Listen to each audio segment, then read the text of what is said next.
That's...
I ate so much stew today. Oh, Sideways, thank you so much for subscribing with Prime. That's 2 months. Yo! I ate a lot of stew today. I ate so much. I ate so much stew. I was looking forward to it a lot last night. How are you guys doing? Everyone's at TwitchCon right now. Many people are at TwitchCon right now. Not me.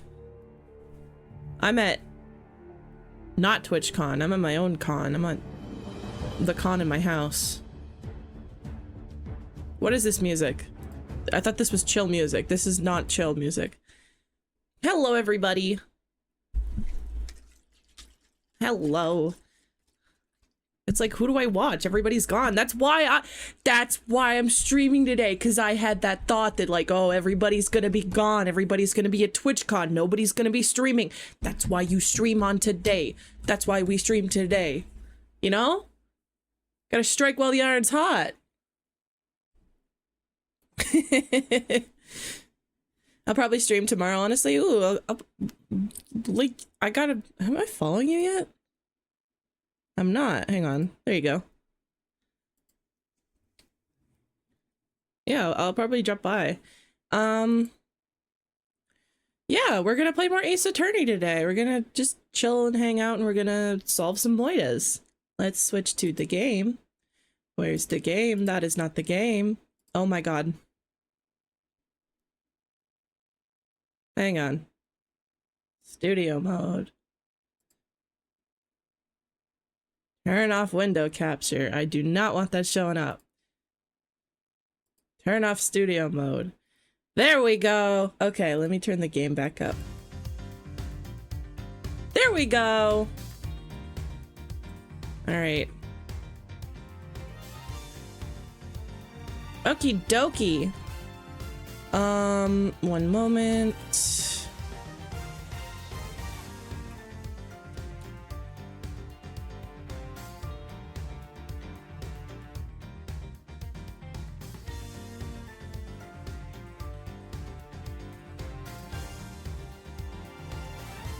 Hang on, I'm just trying to...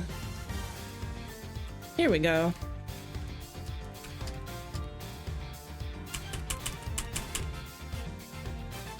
And then pin that.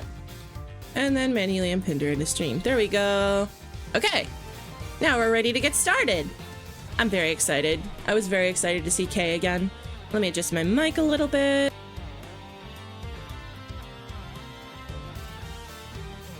Okay. Let's get started. I got a lot of water in front of me. I got a lot of... I'm ready. I'm ready. Let's go. Oh my god. Okay, okay. Continue, continue. All right. What are we doing? What are we doing? What are we doing? Okay. All right.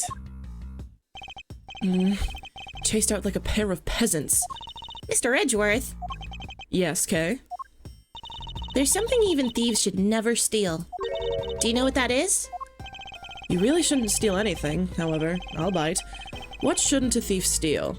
A life. It's too heavy of a burden on your soul to get away with, ever. Also, that wouldn't make you a thief, that would just make you a murderer. That's something we can agree on. Well said, Kay. No matter what we may try, murder is the one crime that can never truly be hidden. And I intend to prove that by my own hands, when I apprehend the murderer myself. All right, and I'm gonna work extra hard to be a good assistant. Let's go! I still never said she could be my assistant. I'm just going to drop the issue. She's so cute. I love her. The first thing we should do is locate the real scene of the murder. Mr. Edgeworth. Mr. Edgeworth. Detective Gumshoe. Mr. Edgeworth, the stadium! Hurry, sir! This is supposed to be hush-hush, but they found a witness at the stadium! A witness? Yo, what did we tell you about leaving your assigned post? The jig is up! Mr. Edgeworth, remember that I'm always rooting for you, so go get him, sir! Those detectives sure look like they're enjoying themselves. It's not all fun and games, Kay. Now then, let's head to the stadium and meet this witness. I think I remember who this is. I don't... Hang on. There we go. I'm so raspy today. I'm just like, I thought there was a witness here.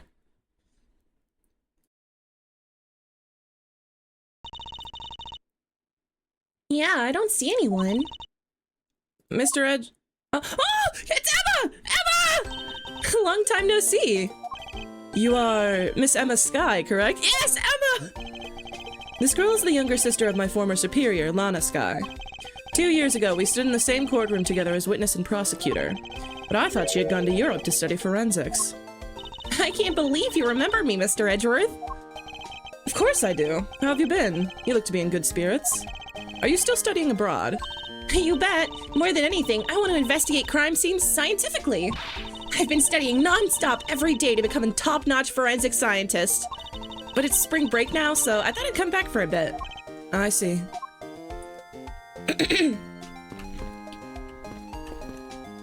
Hang on, let's talk to... Yeah? Notice anything? You look deep in thought. Care to share, Kay? With all that's happened, I'm getting a little confused. For example, what that detective said earlier. About how we must look for the witness at the stadium. No, not that. The "I'm always rooting for you" bit. I was thinking how sweet that is. It's like you two are best friends. Yeah, I think you're a little confused, all right, Kay. Look at my badge. If I had one of these, I could be a prosecutor too, right? Oh, she already said that. Don't even think of stealing this from me. If it's that important to you, then why don't you wear it on your lapel? If you're studying abroad, then why are you here? She just said it was spring break! Why does everyone always ask that question of me? That's what I'd like to know.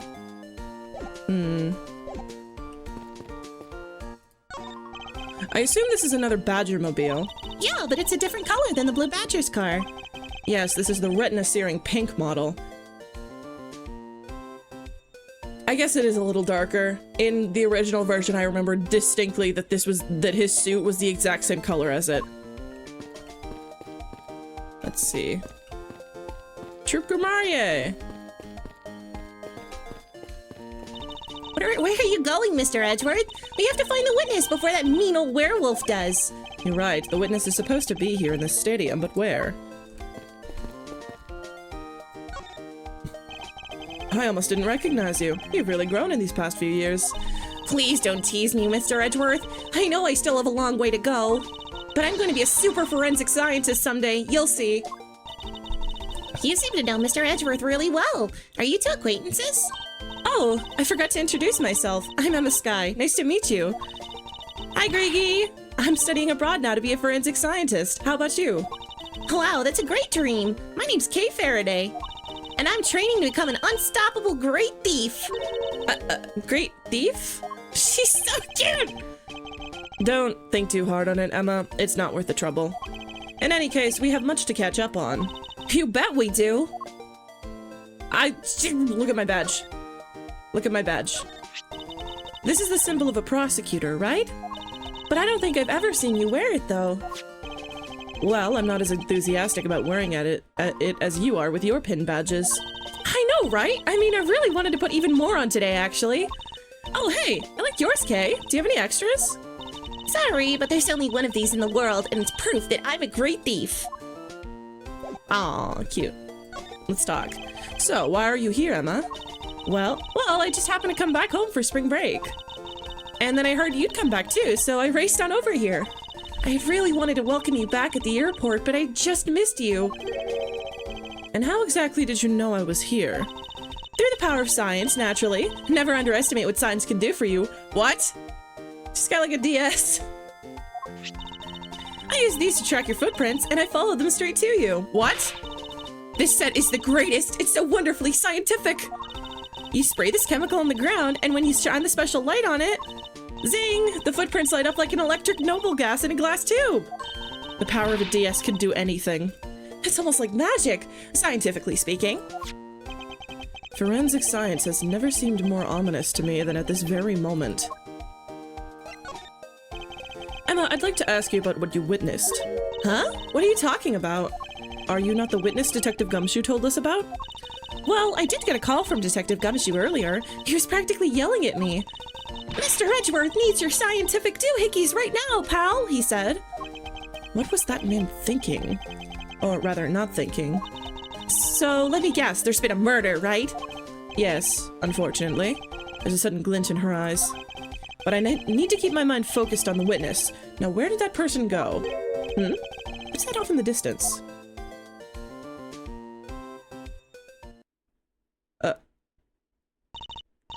Oh, hey, it's the pink badger. Badger, get! Badger, badger, badger, badger, badger. Mushroom. Just what does she see in these silly things? Oh god.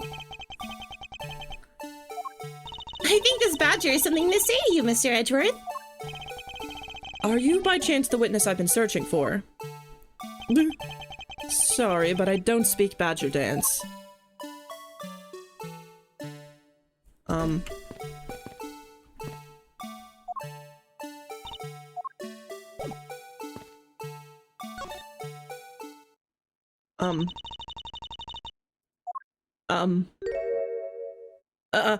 No! I can't take being inside that stuffy head anymore. No! Here! No! Why her? Why here? Why now? I first met this woman 3 years ago. She was a witness in one of my cases. She has since gone out of her way to pop up unexpectedly and caused me great grief. Edgy Poo! Why couldn't you understand what I was trying to tell you? I mean, really? I was trying so hard to keep the kids' dreams alive by staying in character, but you couldn't pick up on what I was trying to convey to you. I'm sick and tired of the roundabout way of talking, so I'm just going to be direct. I had a bad feeling before, but this has just made it official. Today has gone beyond the typical not my day into the realm of waking nightmare. So you're a friend of Mr. Edgeworth? Too, Miss Pink Badger. You could say that, but right now, I'm just the Pink Badger, dearie. She may look the part, but I know better than to trust my eyes around this woman. Hope you packed pepper spray. My name is Wendy Oldbag, but you can call me Wendy or Granny or whatever suits your fancy. Nice to meet you, Miss Oldbag. I'm Kay Faraday. What do I care about a young whippersnapper like you? Yeesh, I was just trying to be polite. Look at my badge. Go on, Edgy Poo. Show me anything and I'll tell you all about it. Very well. What do you think about this? It's nothing special. Somehow I figured she'd say as much. Oh my god. Weren't you a security guard at one of the Gatewater hotels the last time we met? I go where I'm needed. I'm very good at what I do, unlike the youth of today. I get called in all the time to fill in when there aren't enough hands. But enough about me, Edgy Poo. I'm thoroughly dejected right now. I finally get the chance to see you again. Here we are talking with two young girls. Men are all the same. It doesn't matter how old they get. They continue to flirt with young girls. Why, just the other day, I happened to be young who just happened to notice me. When he got on a rage man with an 18-year-old, I don't say what he sees in a row. As I say, the persimmon takes 3 years to ripen. You seem to attract all kinds of interesting people, Mr. Edgeworth. Okay, please, I'm begging you, by all means, do not provoke her any further. Aren't you forgetting about something, Mr. Edgeworth? This person could be the witness. Honestly, I hope she isn't, but I don't think fate is going to be so kind today. I saw what happened. I even saw the exact moment it happened. How's that? So it's true. She is the witness.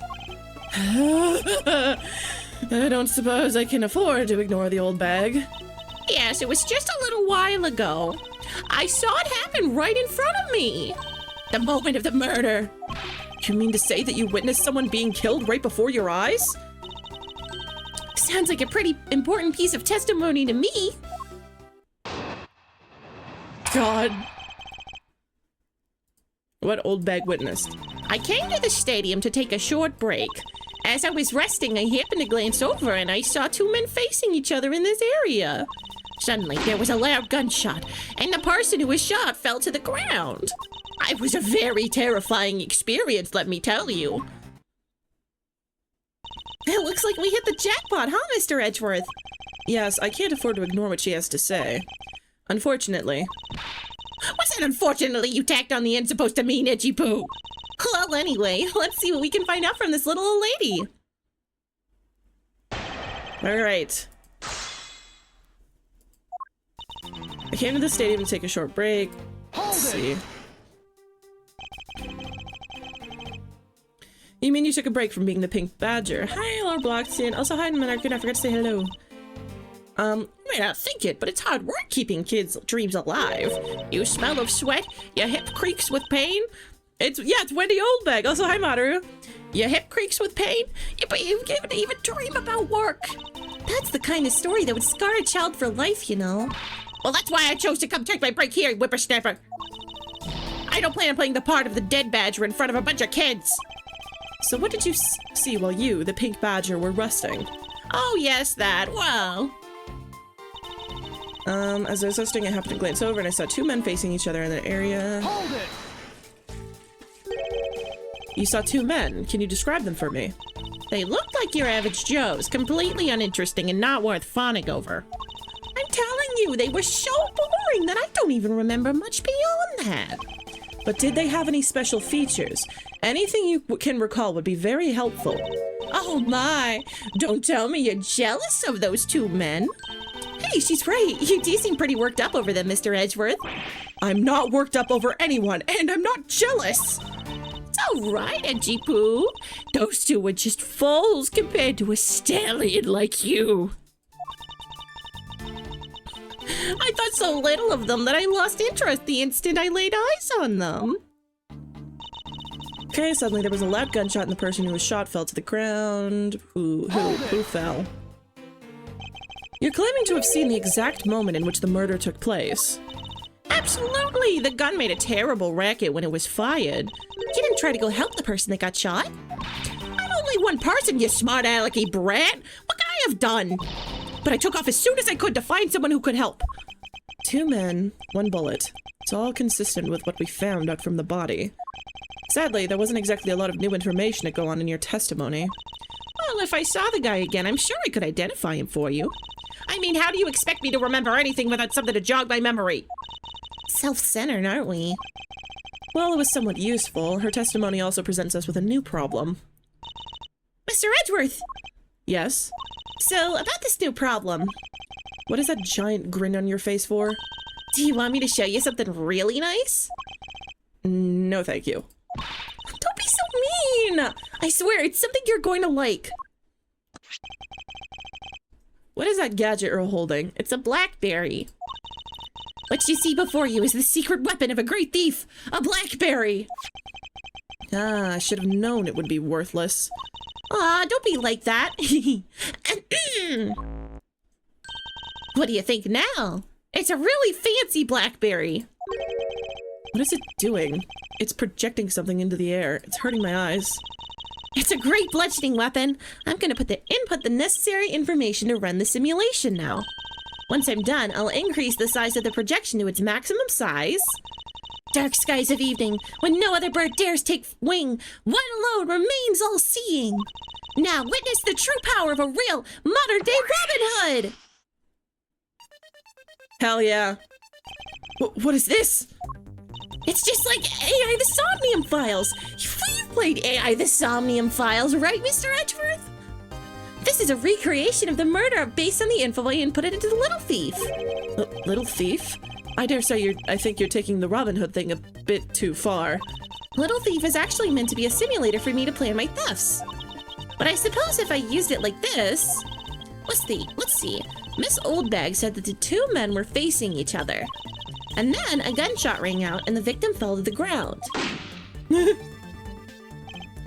Ah, so with this, we can inspect the crime scene as it was in the past. See? So what do you think? I have to say, I'm impressed by the technology thieves have access to these days. Well, it is the super secret weapon of the mighty Yatagarasu. Indeed. Oh, but if there isn't enough information, or if something is out of place, the recreation could come out a little strange. In other words, I can use this to authenticate the validity of a witness testimony. You got it! You really catch on quick, Mr. Edgeworth. Right now, the simulation is a recreation of that witness's testimony. So for now, I should re-examine everything. And if I find anything illogical or strange, I can then ask for clarification. Feel free to examine anything in the simulation in the way you always do. You can even present evidence when you find a contradiction. And if you find something, I've got Little Thief with me, so you just let me know, okay? All right.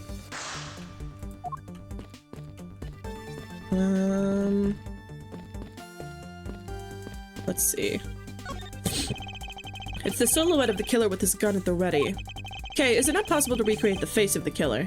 Well, I can't exactly input what we don't know into Little Thief. She has a point. That would be too easy. According to the testimony, the victim fell to the ground here. That's right, but... But if that's the case, then we've already found our first contradiction. Huh? What? Where? If this is the real scene of the crime, there's something missing that should be here. Blood!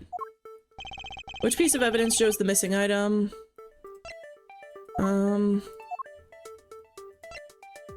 The blood. This is the contradiction? Eh? Is something wrong with my recreation? If this is the real scene of the crime, something specific should be here. If you think back, how did we deduce that the other crime scene was not the real one? Oh, I get what's missing now. There's no blood on the ground here either, right? Right. The fact that there is no blood here casts doubt on the witness's testimony. Edgy Poo, how could you doubt me like that?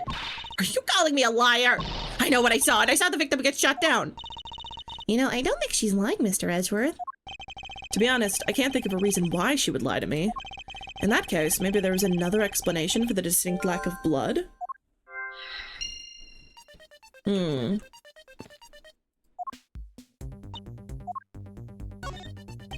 So, you believe that this gadget will provide us with the proof we need? Yeah, of course. Pretty neat, huh? By inputting info like this, it can recreate the crime scene exactly as it was. Although, Little Thief was originally intended to be a training sim for heists. A training sim for thievery? I don't believe I can turn a deaf ear to that, Kay. It's for practice! Practice! It's not like I've actually stolen anything yet. Besides, we're in the middle of an investigation, so stop nitpicking. Even if it is just practice, I can't exactly endorse the act of stealing. Although, admittedly, this device is rather useful in an investigation. So, how am I supposed to use this to aid my investigation? Oh, that's right. I guess I should explain how to use it, huh? Objects outlined in yellow are things that are not present in our time but were in the past. Things outlined in a dotted line are things that exist now but didn't in the past. I see. You can examine and interact with replicated people and objects as you normally do. You can even present evidence whenever you find an inconsistency. Oh, and be sure to point out mistakes in the recreation with evidence, too. Very well, let's continue with the investigation. If there's something you don't get about Little Thief, feel free to ask any time, okay?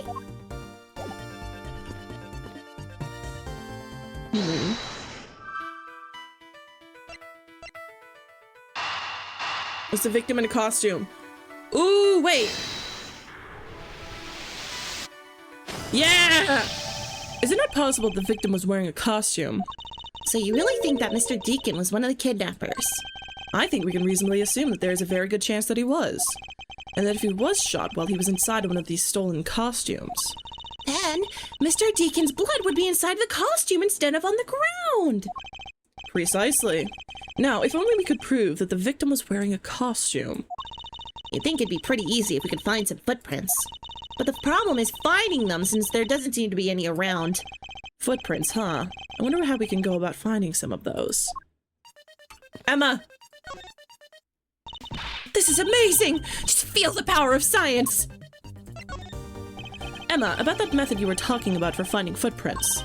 Ah, finally, my expert knowledge in forensics is needed!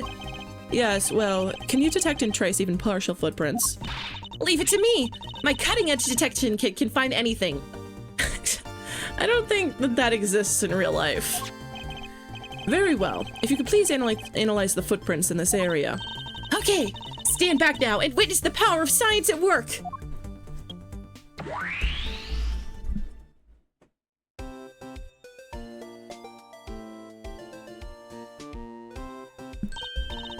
Hey, I found something! Look, right here!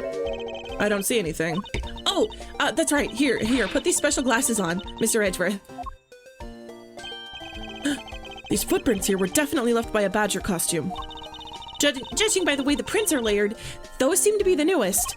Then we can conclude that the victim was definitely wearing a costume at the time. What if... Are you using your brain that works? Wendy Oldbag just walked up and she was wearing a costume. And there's only one set of footprints, so obviously that would belong to her. Oh well. Don't worry about it. Okay, in that case, I'll update Little Thief simulation parameters. Ace Attorney, it's about girls helping you find things. I can't wait to see what we'll find out from this new info.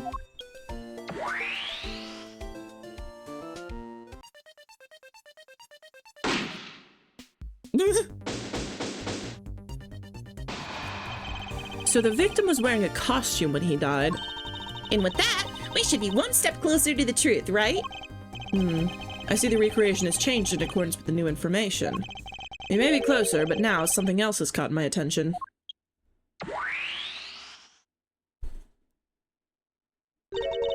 What do you want? Ace Attorney is about weird girls helping you find things. Hi, Caffeine Habit. Hi, Nate. Hello. Your testimony, naturally. I'd like to hear it one more time, if you please. Alright. I came to the studio to take a short break. As I was resting, I happened to glance over and I saw two men facing each other in that area. Suddenly, there was a loud gunshot, and the person who was shot fell to the ground. It was a very terrifying experience, let me tell you. So, does this mean Mrs. Oldbag's testimony is a contradiction in it? Yes, and I believe our best course of action is to compare it with your recreation. Yeah, she's here. See? I just knew Little Thief would be of help. Now let's see if we can pull more info from Miss Oldbag and put it into the recreation. For that, we must first find the contradiction and hear her testimony.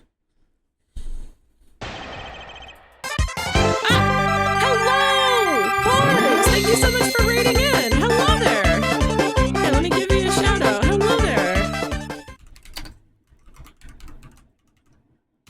Thank you so much.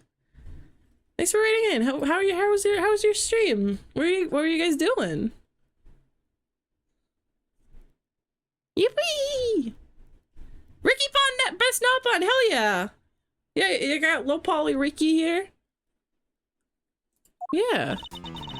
Came to this stadium to take a short break. So I was resting and happened to glance over and I saw two men facing each other in that area. Suddenly there was a loud gunshot and the person who was shot fell to the ground. That's not right.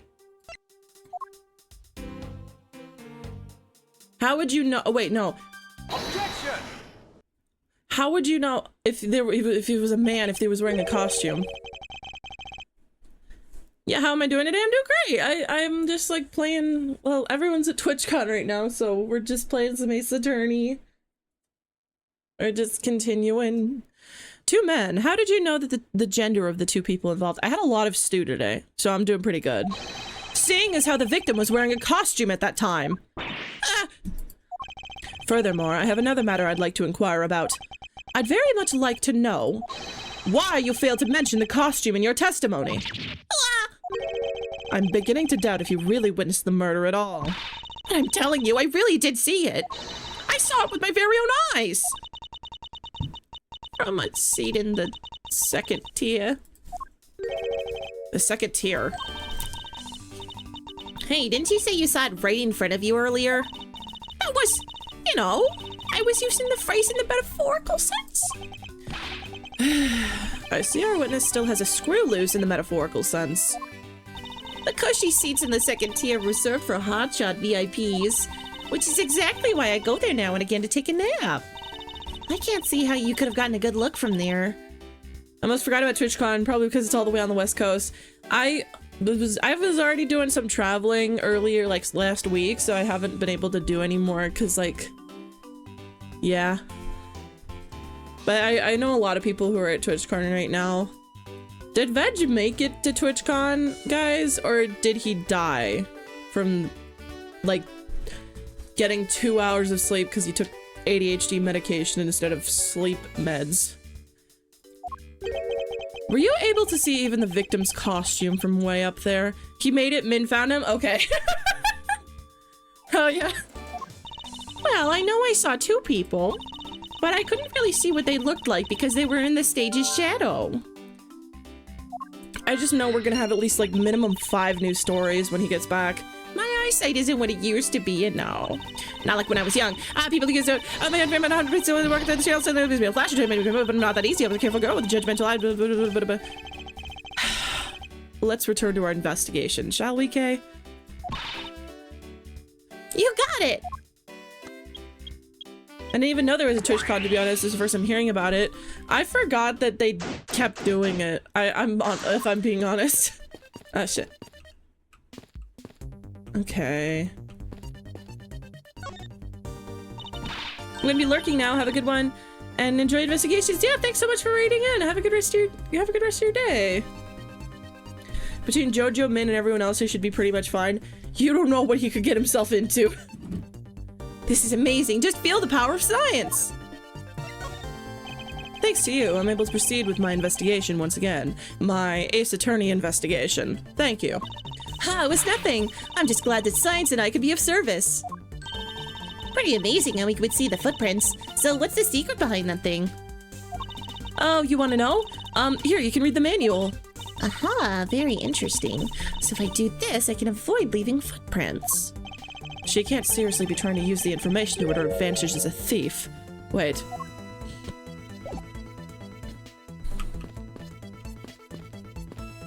I need to, like, adjust the K voice because it is hurting my throat a little.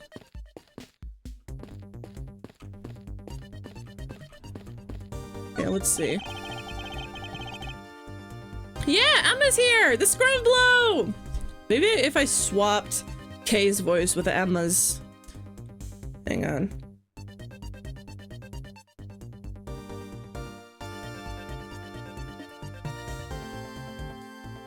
There we go. The silhouettes can change depending on the information I input, but a little thief could recreate more than just people. So investigate away! We may even find more info with which to make an accurate sim. Alright, sounds like a plan. Footprint. Footprint.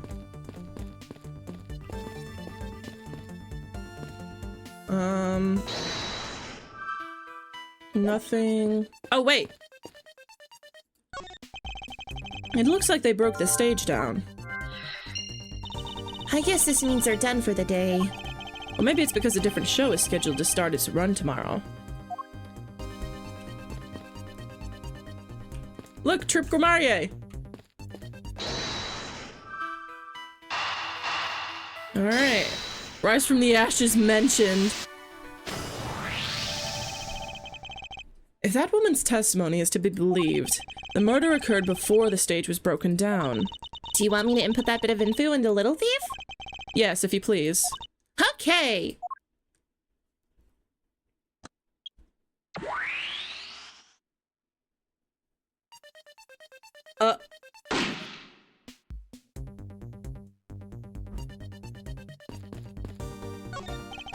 Battle of the Magicians, Max Galactica versus Troupe Gamarier. And tomorrow there will be a concert by the hip new rock band, the Gaviners. Not that either of these stage shows interest me in the least. They should. Freak. This new silhouette of the victim is in a costume. The silhouettes can change depending on the information I input, but a little thief can recreate more than just people. So investigate away. We may even find out more info with which to make a more accurate sim. Alright, sounds like a plan. Can't believe Homegirl has Adobe After Effects on her, Gaviner symbol. On her BlackBerry. There is clearly a contradiction here! Please stop stealing my lines. Oh, come on. It wasn't that hard to see it coming, even from a layman like me. I suppose. In any case, it's not possible for the killer to have stood there in that way, because there was a very real stage set up in this spot at that time. Ish, I told you, I got it. Do you feel the need to explain everything? Yes, well, in any case, we still need to resolve this unusual situation. Isn't it obvious? The killer was on top of the stage, naturally. Right, Miss Oldbag? Yes, I remember now. The killer was standing on top of the stage. See? Now let me update the info in the simulation.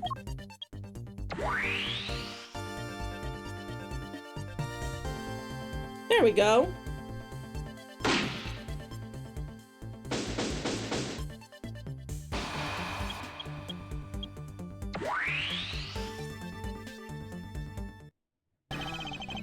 Yes! Well, well, well. What do we have here? A bunch of hooligans running amok, I see. Please, please, please don't text Lang back. He's back! Agent Lang, how nice of you to join us. Well, I can't have going around messing up my crime scenes. Agent Lang, we've discovered that the real scene of the murder is here, the stadium. I see. Thanks. For what? I'm just trying to show you my appreciation for all the time you just saved me. Who knew that such a strange little toy could recreate a crime scene like that? Little Thief is not a toy. You too. Sir.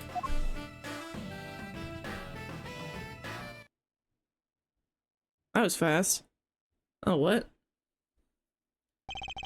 And there you have it. You see? Big boys like me don't need silly toys, little girl. The police slut. Hold on, there you go.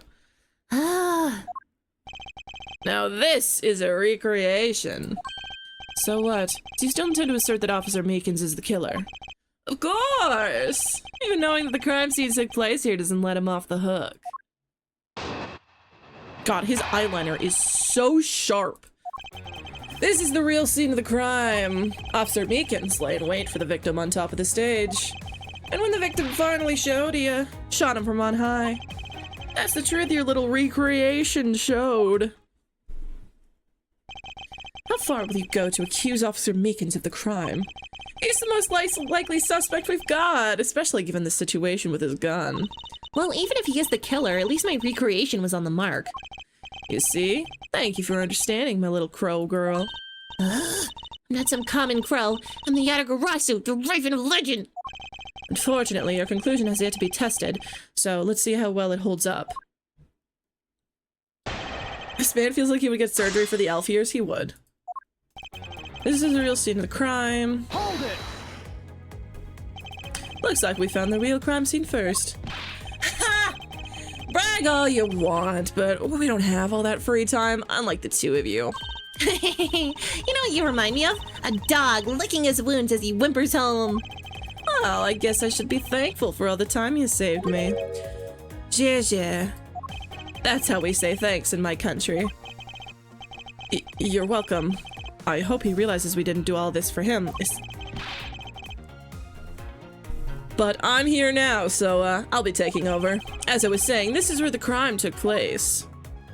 I hope I pronounced that correctly. Press.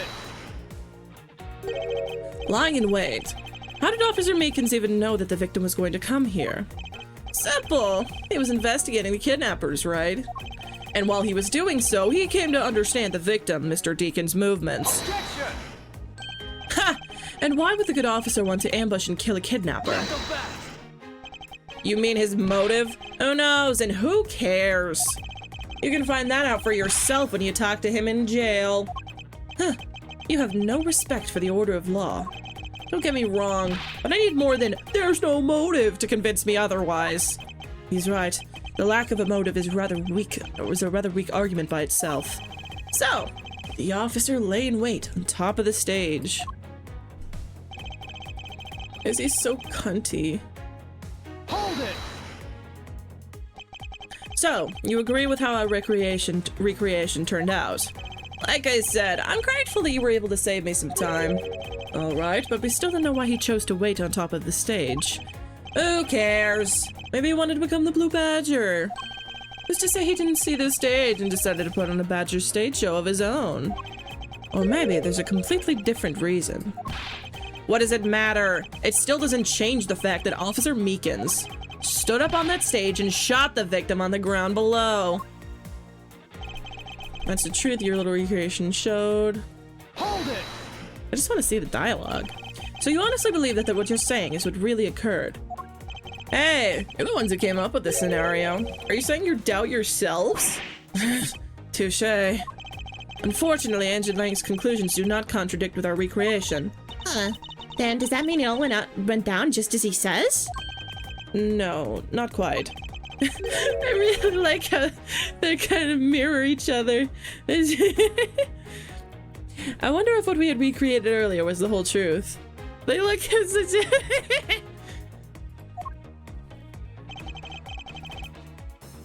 Alright. Like, I don't want to call him her dad, because he's like, I want to say like 5 years older than her. 4 to 6 years older than her at the time of this game. No, wait, because it was 6, I would make him 23. He's less than 10 years older than her. So not dad? Big brother, maybe? Big brother? Something. Sir Meekin's laying late for the victim on top of the stage. Shot him from on high. Entered his abdomen and exit. No, that wouldn't work. He would have to be on the stage. I'm terribly sorry, Agent Lang. I should have warned you that our recreation is incomplete. You cut in quite unexpectedly, after all. What's that supposed to mean? You said that the victim was shot by the killer from up above, correct? I hate to break it to you, but that's not possible. Huh? Why not? Recall Mr. Deacon's body, specifically where the gunshot wounds were located. Actually, I didn't get that good of a look. Oh, well then. The bullet entered Mr. Deacon in his abdominal region and exited his right shoulder. This is more consistent with an angled shot from beneath the victim. Dead? Yes, our recreation had the victim being shot at an angle from above. Clear contradiction. You're discounting your own conclusions? No, this one point is the only flaw. This was the mistaken parameter in our recreation. The killer and victim's locations. Yes, the location of the killer and the victim were wrong. Ah, I get it. I see what you're trying to say. I believe that the killer and the victim were standing opposite to what we initially thought. It was the victim who was on top of the stage as he was being shot by the killer.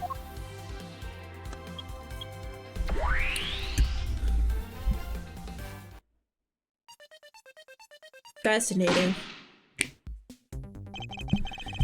If this is what happened, it also explained the positioning of the gunshot wounds. But then, what about the footprints? Since footprints don't lie, we can assume then that the killer also wore a costume. Okay, I'll try using that data instead. Goofy-ass crime scene. Judging by the fact that both the killer and the victim were wearing costumes, I'd say it was a killing between the two kidnappers. That would be the most natural conclusion. Wouldn't you agree, Agent Lang?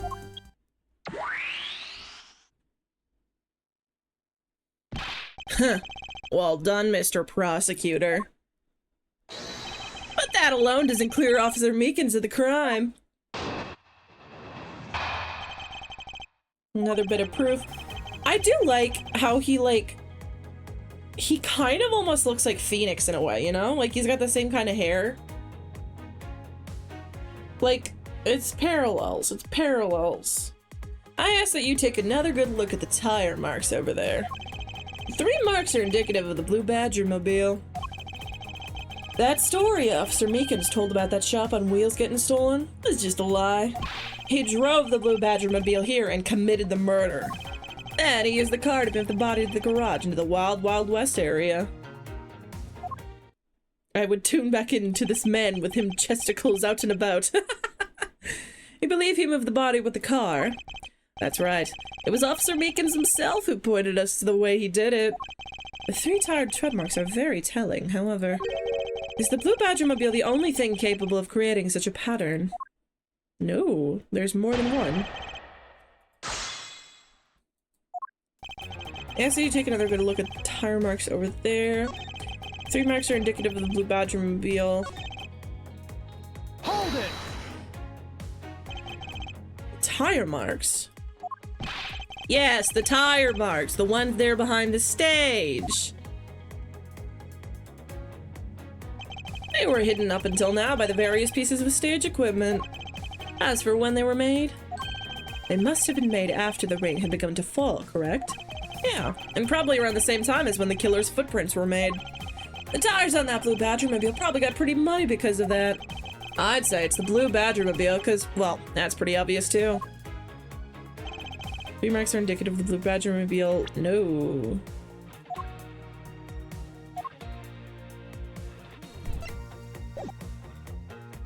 Hold it! Those 3 tire marks. I have to agree that the Blue Badger mobile has 3 tires. Of course. I mean, of course. The only thing in this park that could make those marks is that roving shop. Objection! Are you forgetting that there are in fact 3 of them? You can't simply ignore the pink and the proto-Matgermobiles, Agent Lang. Of course! I didn't say it couldn't be either of the other 2. But I see no reason to drag them into this just to complicate things. Great. The story Officer Meekins told about that shop and wheels getting stolen was just a lie. Hold it! Of course, you have some sort of proof that it was all a lie, correct? Of course not. Well, that was blunt. Let's suppose it is a lie. It would explain a lot of things. That's pretty circumstantial. Like his movements and his whereabouts. Oh, so when he says it's circumstantial, it's fine, but when I propose something circumstantial, it's... So you still claim that the tire marks belong to the Blue Badger mobile? Must have arrived on the scene after the ground had become wet with rain. Officer Meekins committed the murder. If this man doesn't stop getting in the way, he's gonna lose functional knee privileges. Dude, if you don't stop messing with me, I'm going to give you top surgery. What will you do then, bitch? Hold it! Besides the Blue Badger mobile, there are other ways that the body could have been moved. Recall what the Wild West area looked like. I keep accidentally giving him Edgeworth's voice. Only the Blue Badger mobile and Mr. Deacon's body were in the garage. I'd say that's proof. I suppose if one were to look at that place, it would be the only logical conclusion. However, my experience tells me that the truth is usually not so easily found. Is there some sort of problem with Agent Lang's statement with regard to that scene? Looks like the only thing that car was selling was death, not dreams. Only if what Agent Lang believes turns out to be true. Three tired tread marks are very telling, however. Is the Blue Badger mobile the only thing capable of creating such a pattern?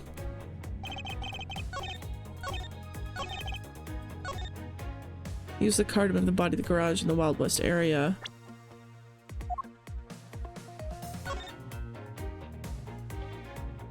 Wouldn't there be blood in the car? Objection! I don't know what that did. I don't know what that was for. I just felt like it was right to present it there. Sorry, Agent Lang, but that's an impossible tale. And why's that? Those tire marks could not have been left by Officer Meekins' Blue Badger mobile. One look at the car would have told you so. What proves that the Blue Badger mobile had never— Oh, it's not muddy! There's no mud on it! Take that! Take a good look at the tires. There's not a single dollop of mud to be found on it. Of course, he is the kind of person who would use the word dollop. If this car had come to the backstage area and left those tire tracks, then the lack of mud on these tires stands out as very peculiar indeed. Then how do you explain the tire tracks, genius? Hey, I've got it. What about Miss Oldbag's pink Badgermobile? Don't be ridiculous. I was sleeping the entire time in the second-tier seats. Indeed, I believe we can rule her out as someone related to the crime. However, there is yet one more roving store, as I recall. Oh, you mean the Proto-Badger? God, that thing's creepy. That's right. There was one more parking space inside of that garage, and it proves the existence of a Proto-Badger mobile.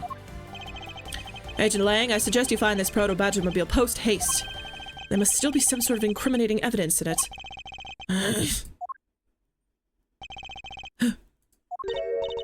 H-O-T-T-O-G-O, you can take me hard to go. Hey, did you hear something? H-O-T-T, oh shit.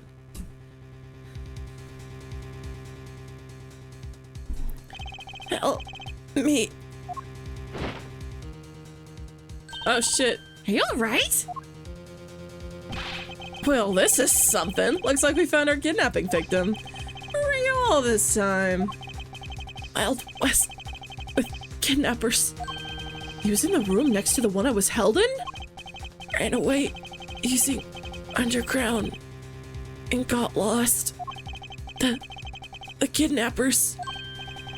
What is it? I can't understand what you're trying to say. The kidnappers escaped wearing costumes. Did you see the faces of your kidnappers? I really like how he's just lying there and they're just all standing there in a distance. No, I didn't see their aces, but 2. One was a woman. A woman? Quite an important piece of testimony. Hey, what are you guys doing? Stop standing there and get your cops on this already. I'll even let you guys have what the kid said just now. Consider it a gift. Now, are you gonna get out of my crime scene or am I gonna have to get rough? Hello? Again. You're nothing but a big bully. Come on, Mr. Edgeworth, let's go. Oh, no. Not you. You're a very important witness for my case. I'm not about to let you get away that easily. Don't count on me to testify, because I won't. Not for you. That's right. I won't either. You hear me, you young whippersnapper? Hey, calm down. There's no need for all this hostility. I just want to take a statement from each of you. I'm not gonna rough either of you up. I give you my word. Come now, fair maidens. What do you say? Will you cooperate? Fair maidens? My, you little rascal. You sure know the way into a woman's heart. Long G says, the passage of time is but a fleeting moment, and a lady is young forever. Huh. Trying to outdo my edgy poo with your fancy schmancy sayings.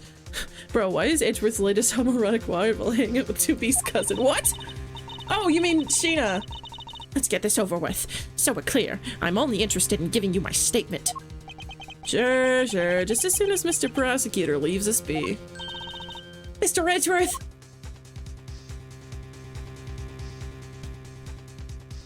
Damn it. Okay, saved the freaking game.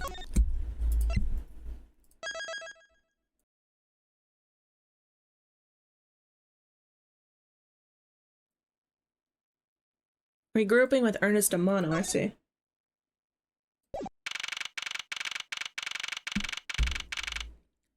The wiki wow West.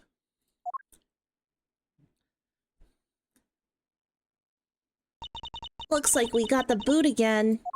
With Lance safe, the focus of the investigation will shift solely onto the murder.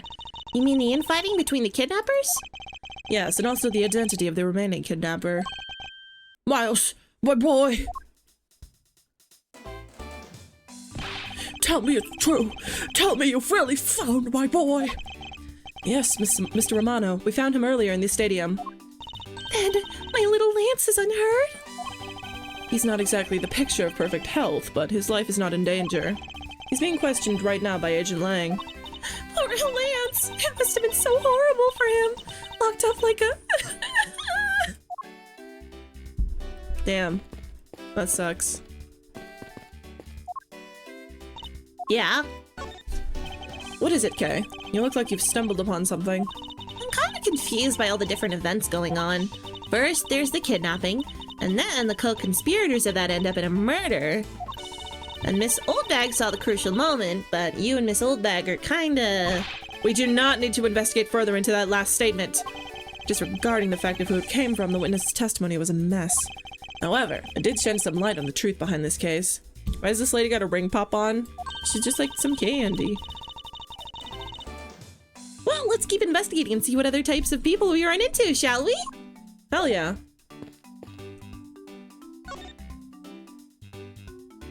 Look at my badge. Ah, see my bad friends with bad friend. Now he was one fine-ass prosecutor. I remember this line. Yes, I can't disagree with you there.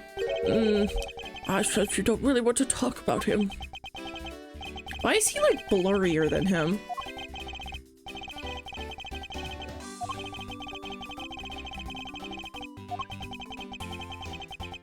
I've already read that.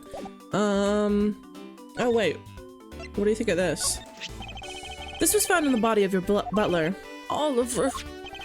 But what strikes me as odd is the name engraved on the back, Colin Deveray. Oh, Colin Deveray. He's so sad that he's got it all mixed up in his mind. I understand, but that last one wasn't even close.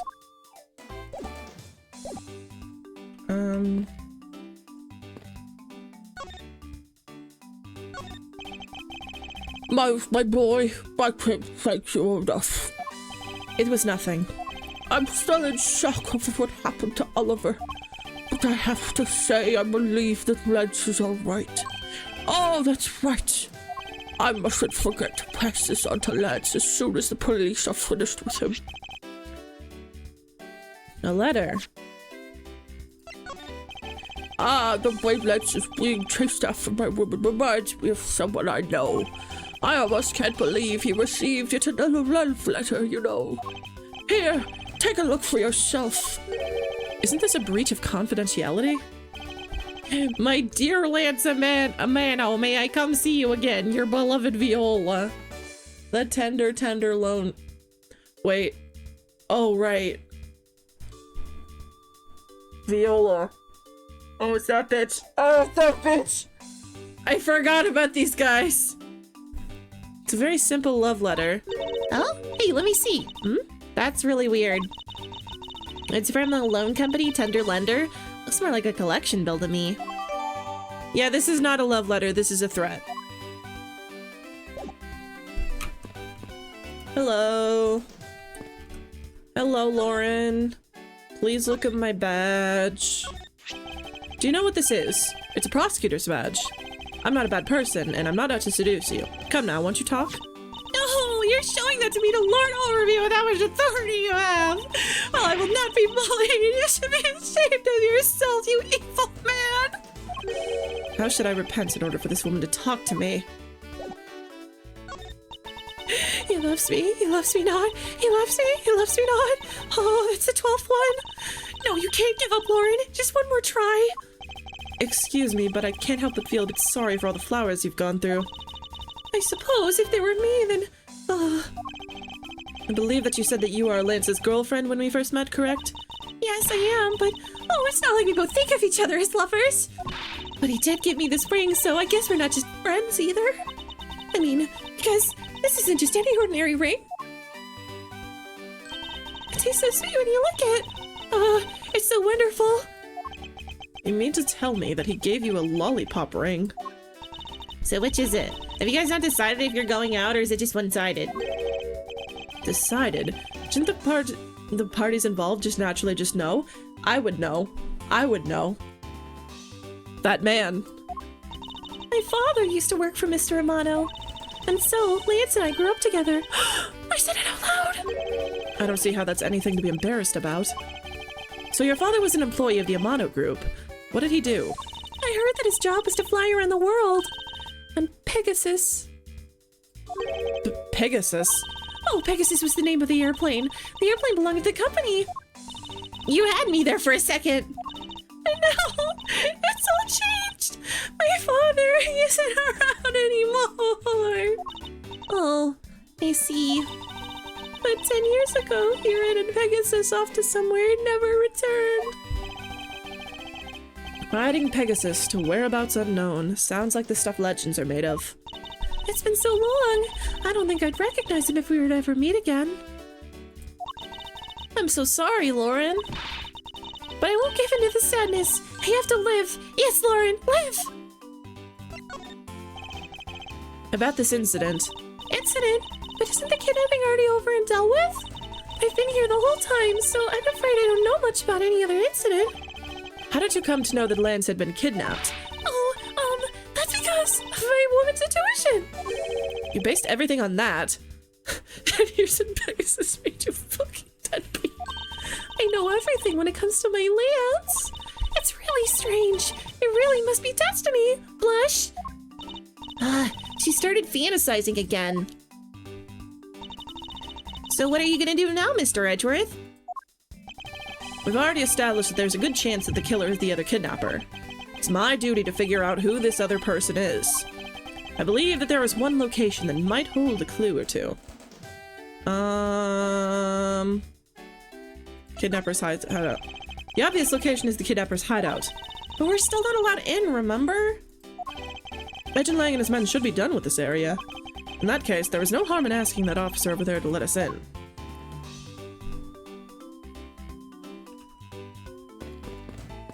Wait. This is a horse. If I show this to her, she'll probably just go on and on about another one of her fantasies. If you're not gonna show it to her, then why not give it to me for safekeeping? Why would I do anything of the sort? Huh?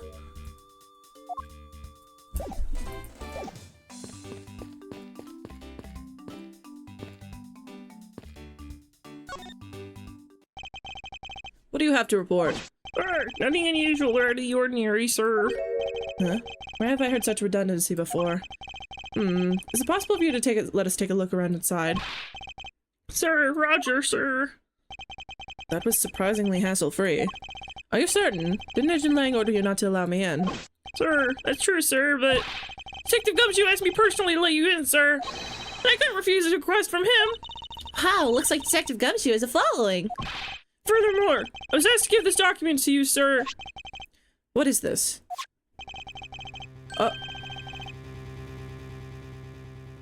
Colin Deveray, male, sex, yes. Dominant hand, both of them. This, he's only 5'8". Whereabouts unknown after his escape from Penny Dent prison, ha. Stole a gun from a guard during his escape. We thought he might head for where he is. Wife and sole daughter, but despite our surveillance, he has yet to show up. The name here says Colin Deveray. It's the same name as the one on the back of the pendant. It appears that Colin Deveray was his real name. What's this? He was convicted in a case 10 years ago and sent to prison. What? And what was he doing here? Apparently, he broke out of jail and then just vanished. He must have become Oliver Deacon to cover up the fact that he was an escaped felon. Now I'm really not sure what's going on anymore. Is there some sort of link between the victim's past and this current case? These police documents are rather detailed. I should take the time to give them a thorough read eventually. See, Gumshoe is smart. He may be an idiot sometimes, but he is smart because he knew to look this up. He knew that it was like, oh, Edgeworth is going to want to see this. Yeah, I think that's just an anagram. Look, yeah. It's really funny. I think Colin Deveray really is just an anagram of Oliver Deacon. Yeah, I agree. We should investigate first, think later. More than thinking things through, I think you should try remembering things first. Now then, if you could please unlock the door, officer. It was locked up until a little while ago, but since then the door's been wide open, sir. I'm not sure I follow what it is you're saying. Care to explain in a bit more detail? Sir, the door was locked down tight when they went to check out the room. So they got about 10 officers to help out and break the door down, sir. I see. I guess that means I get Agent Lang's leftovers. Well, let's see what we find.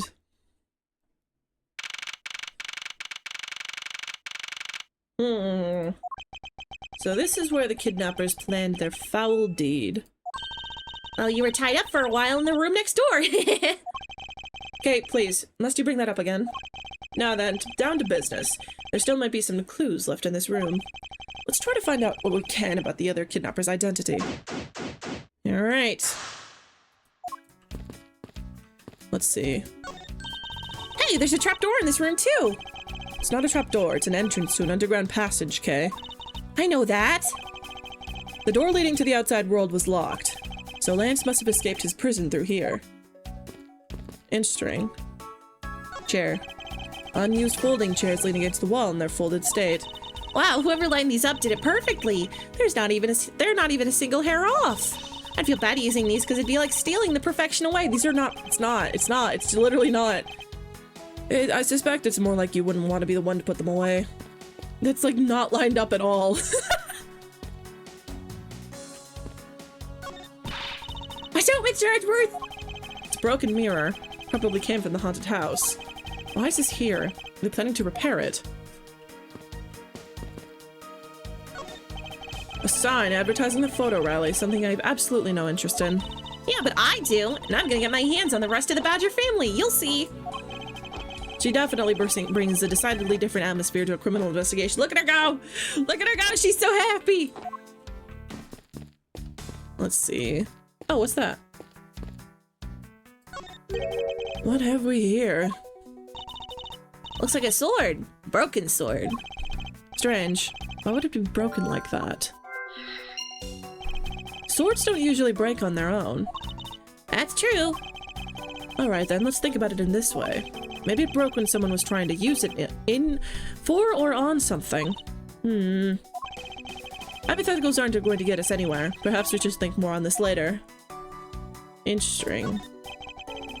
The door is thoroughly broken thanks to the police who forced it open. Won't rest until I've investigated every suspicious-looking nook and cranny. Let's go! Panel that hid the entrance to the underground is propped up and wide open. Be careful of where you step, Kay. I only fell into that other opening once, you know. It's like a sword, a broken sword. I already said that.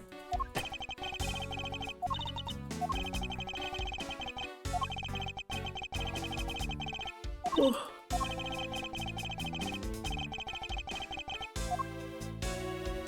Let's see. The doorknob handle thing is looking pretty beat up. I suppose that's what happens when 10 officers break their way in with brute force. Hey, that's odd. The lock on this is completely fine. Look, not a single dent. Okay, yeah, the sword probably held the door shut. But how is that possible after what that officer told us? Yeah, if the lock had been in use when the door was busted down, then the lock itself should be completely wrecked.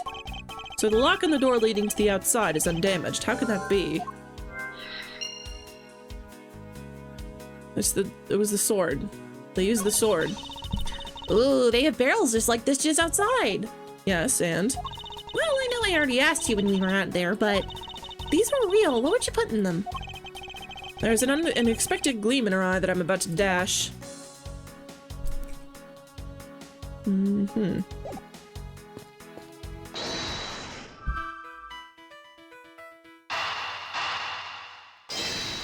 Easy peasy. It's a bit strange the police had to force their way in and into an unlocked room. One look at the pristine door lock and anyone can see that it was not in use at the time. But the policeman outside said it took 10 men to get it to open. A door that was locked tight despite it being not locked at all. It can only be because of this. Oh, you mean? Yes, and it was used to jam the door. Here, take a look at the door handle. Do you see how the handle is completely destroyed? So that's how the sword broke. Easy. Easy peasy. Easy freaking peasy. This must be where they dispose of the old and worn out costumes.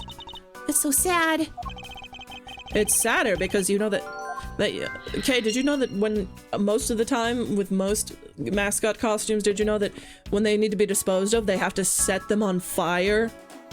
You must destroy them beyond all recognition, Kay. They burned all of the Woodsy Owl costumes. They burned all of the cute ones. All of the cute ones are gone, and now we're left with this really creepy one that we don't like. Beyond this door is where the kidnappers held you after getting the jump on you. Must you keep reminding me? But it's the room where I got to see your awesome face. You didn't need to remind me of that mortifying moment either. Huh. I won't rest until I've inspected every suspicious looking nook and cranny. Wonder what this key is to. Huh, you got me. It reminds me of the key we found in the other room. That's it. This must be the key for one of those trapdoors. Trapdoor, trapdoor, trapdoor. That wasn't a trapdoor. You only call it one because you quite literally jumped into it. Hey, but isn't that what you're supposed to do when you see one? I am not having this conversation with you. It's just so done with her shit. Poster of Gatewaterland is stuck on this wall. Intrigue, fun, prestige. Gatewaterland has it all and it's waiting for you. It's not especially catchy, is it? Nothing unusual about this area. Chair. Folding chairs. By the looks of it, they were probably used by the kidnappers. Huh. There are 3 chairs that are on the table. And then... coffee. Cheap styrofoam cups. Huh. Looks like only 3 cups were used.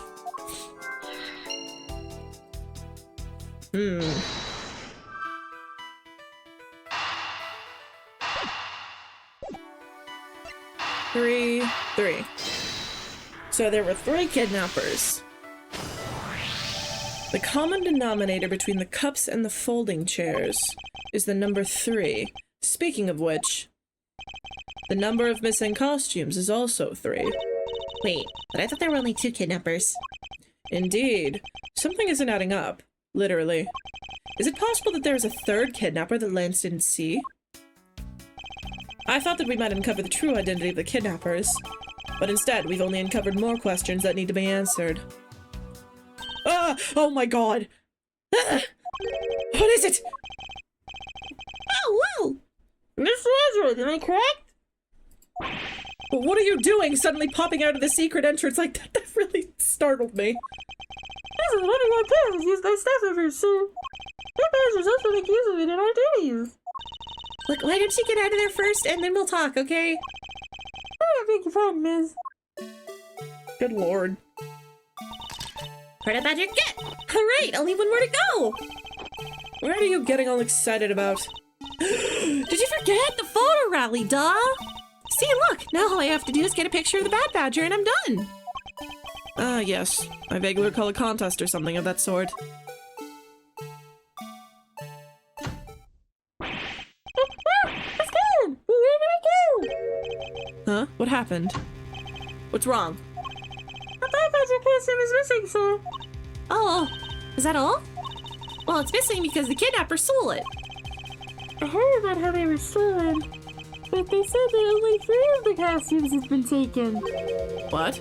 Is he saying that more than 3 of them are gone? Mr. Proto Badger, please tell me a little more about those costumes you use. Talk to me. Oh, I want to talk to Kay.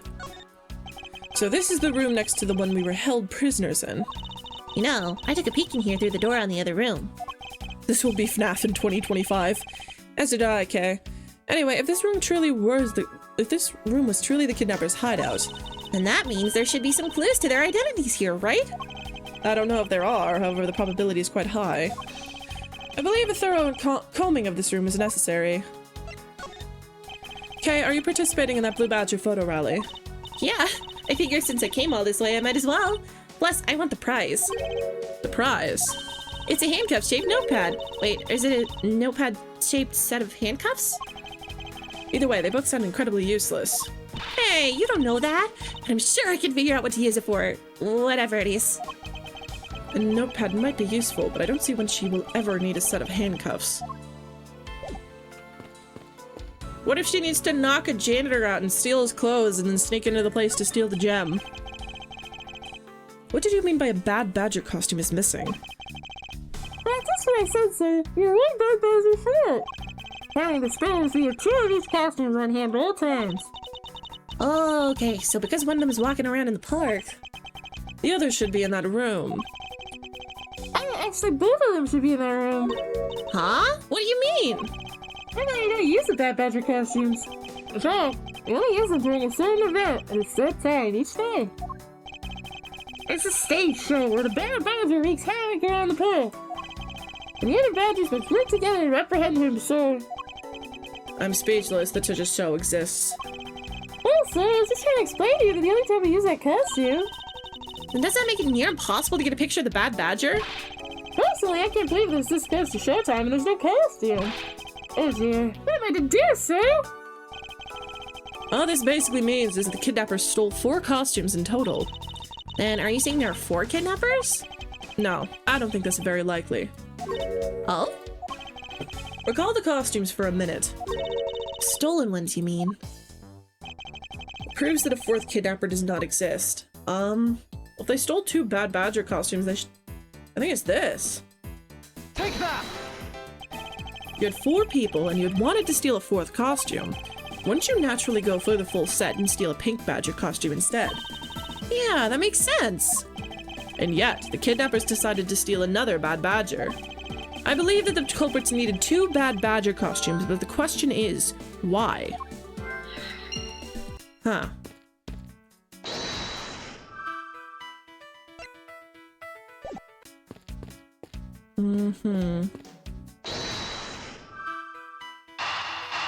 This?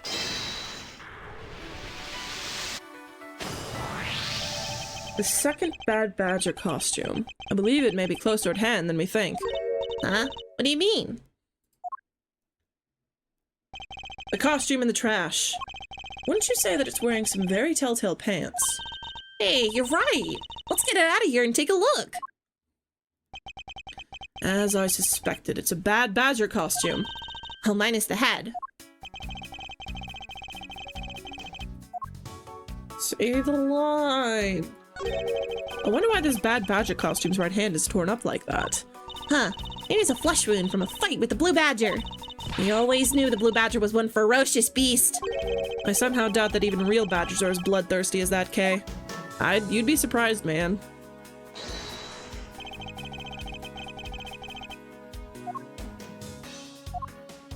Gun. Gun. They ripped it off so we can hold— yeah, this. I believe what we have here is an inconsistency. Huh? Between what? Look carefully. Our costume is not holding something in its right hand that it should be. Oh, the gun! Precisely. The bad badger was designed to always hold a gun in his right hand. However— you there! Did you remove the gun from this bad badger's right hand? No, I did not, sir. The gun is supposed to be securely attached to the costume. As I thought, the rip itself confirms my hypothesis that the gun was forcibly removed. Mr. Proto-Badger, the gun is, of course, not a functioning weapon, correct? Absolutely not, sir. It's just a metal gun. However, it can fire blanks. We need to use them for the stage show. It seems that our kidnappers also had a need for the model gun, my dear costume friend. My name's David.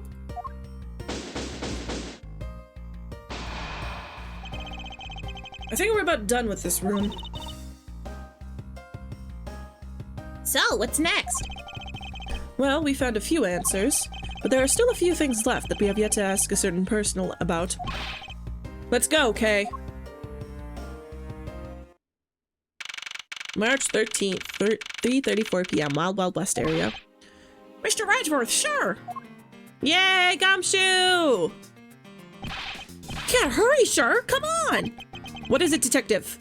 I found a blue badger costume down in front of the main gate, sure! What? Isn't that what one of the kidnappers was wearing? Bingo! That's why you gotta come to the main gate with me right now! If we hurry, we still might be able to get there before Wolf Boy does, sure? Alright, let's make haste to the main gate. Alright, the thick plottins. Yes, save the game. This game is— I know a lot of people think that this game isn't very good. And I would say, like, comparatively, it does have some pretty weak moments, but I honestly really have been enjoying this so far.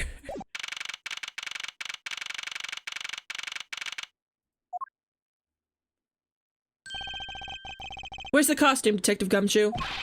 Just on the other side of the fountain, sure? Fascinating. Was it out here in the open all along? No, it was discovered in the tall grass back there. We moved it out here in order to examine it more thoroughly. What is that? Then let's get down to it.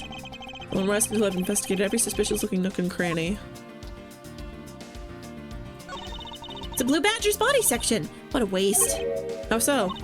Going through all the trouble to steal this costume only to throw it away in the end. A real thief wouldn't do such a thing. Nope, no way. I wouldn't think a real thief would steal something so gaudy to begin with. This headpiece, this must be the Blue Badger's Officer Meekins crossed paths with. Oh, the nerve of someone throwing a blue badger away like this. I worked so hard to create this character, it's like my baby. How can someone do this, sir? How? Are you getting— please? They're not giving him royalties? You're not giving him royalties for this? Detective, how about channeling your anger towards finding the culprits? Good idea. Oh, wait until I get my hands on— so who are they, Mr. Edgeworth? Why don't you try figuring it out yourself for a change? What do we have here? Oh, it's another pendant. That's 2 treasures in one day. How lucky is that? And hey, this pretty baby's made of platinum silver too. Another pendant on top of the one we found on Mr. Deacon. Is it possible that these two— Oh, right there. Oh, it's Lang! Hands off, Mr. Prosecutor. You sure know how to cross the line, don't you? Gumshoe, go to court and get your royalties. You do not have to live off of noodles.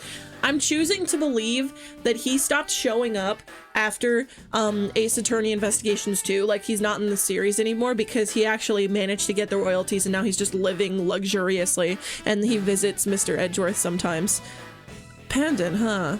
This is a very decisive piece of evidence. How can you tell? Karen, read off what you see. Lauren! Hey, it's a name that's engraved on this. How does Lang simultaneously have sauce and no sauce? Aha! Oh, yeah, have you now, Miss Kidnapper? No, you don't understand. Lolly, don't call her that. I can't believe you were one of my kidnappers. You're kidding. Mrs. Pops? Miss Pops is one of the kidnappers?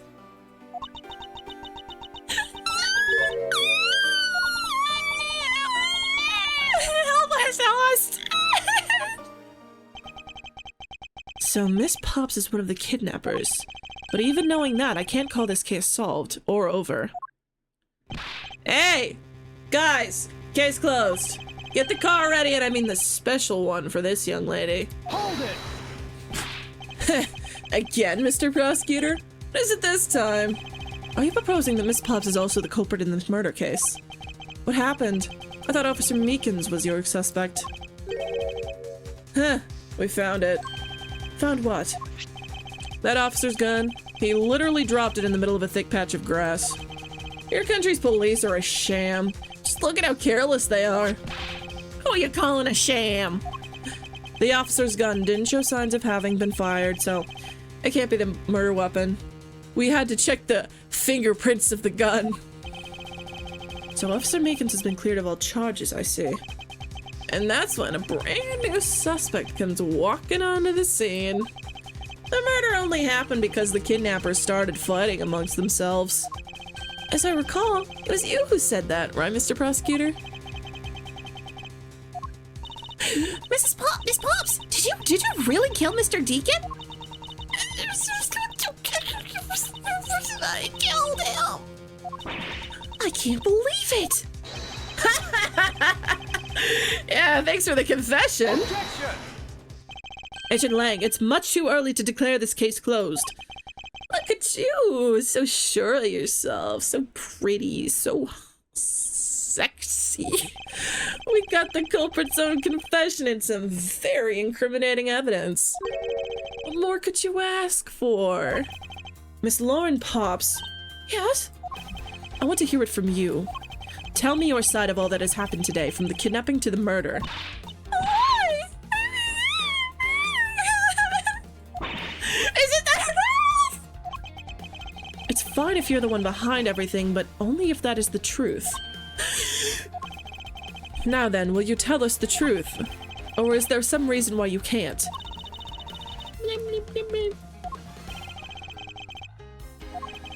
I've had a change of heart. I think I'd enjoy seeing you sulk away as the losing mutt. Alright, you heard me. Let's hear all about the evil deeds you committed today.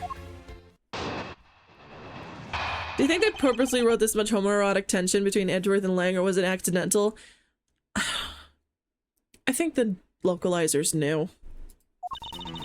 You came up with the kidnapping plan with the butler, Mr. Deacon.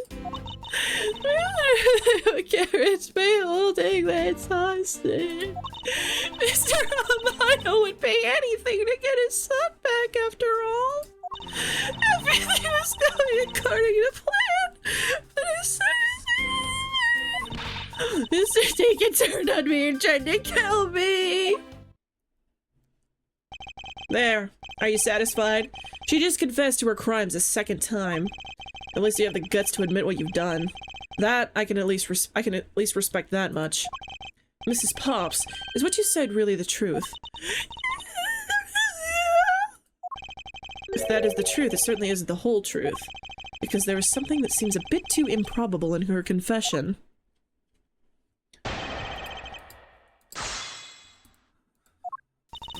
The one who came up with the kidnapping plan was the butler, Mr. Deacon. We knew that we could get rich by holding Lance hostage. Mr. Romano would pay anything to get his son back, after all. Everything was going according to plan, but as soon as we got the money... Mr. Deacon turned on me and tried to kill me. Okay. What's wrong, Kay? I can't believe she was betrayed. I kind of feel sorry for her. I feel a little sorry for her too, however, I also wish she would tell us the whole truth. Bit too improbable. Hold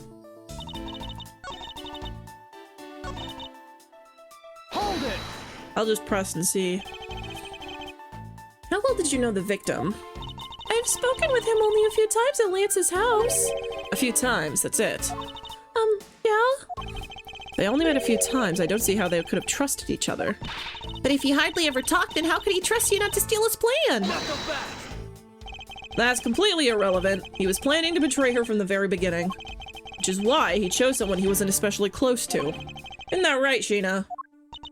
Yes. However, Mr. Deacon made a very poor choice. In the end, he was killed by the one he intended to betray himself. Ha! I bet I didn't see that one coming.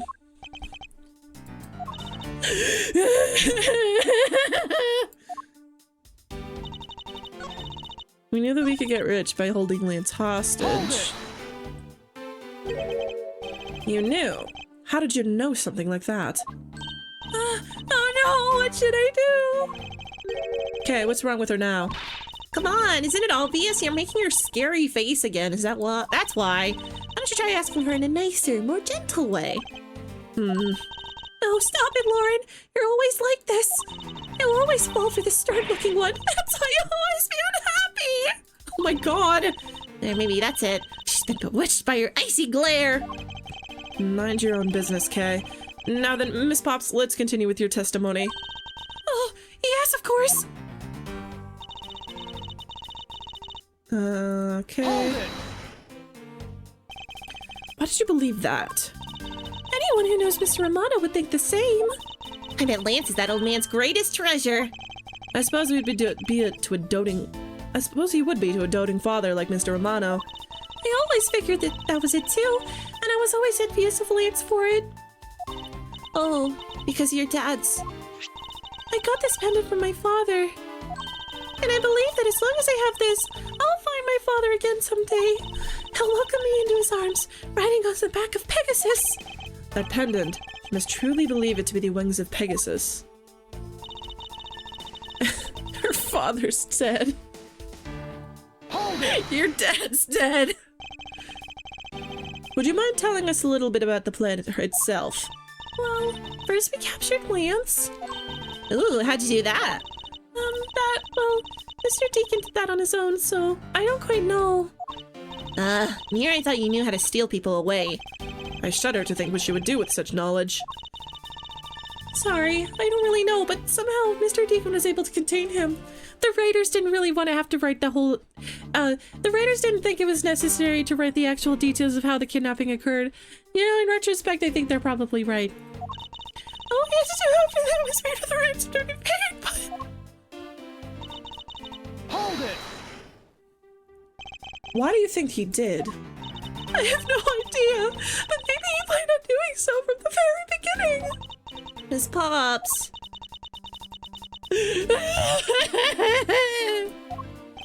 Wait, Mr. Deacon planned to kill Miss Pops from the very beginning. Is that ever really likely to happen? What should I do? Should I raise an objection? Absolutely. I'm sorry, but I don't think what you just claimed is all that likely. Huh? I don't think Mr. Deacon would have ever been capable of killing you. But why? We were total strangers. Absolutely not. It's not uncommon for people to kill each other over money. Miss Pops, you really are clueless, aren't you? What do you mean? You never knew what your role in the kidnapping was, nor do you know who you really are. But I do, and I can show you with this piece of evidence. This proves that Mr. Deacon wouldn't have been able to bring himself to kill Miss Pops.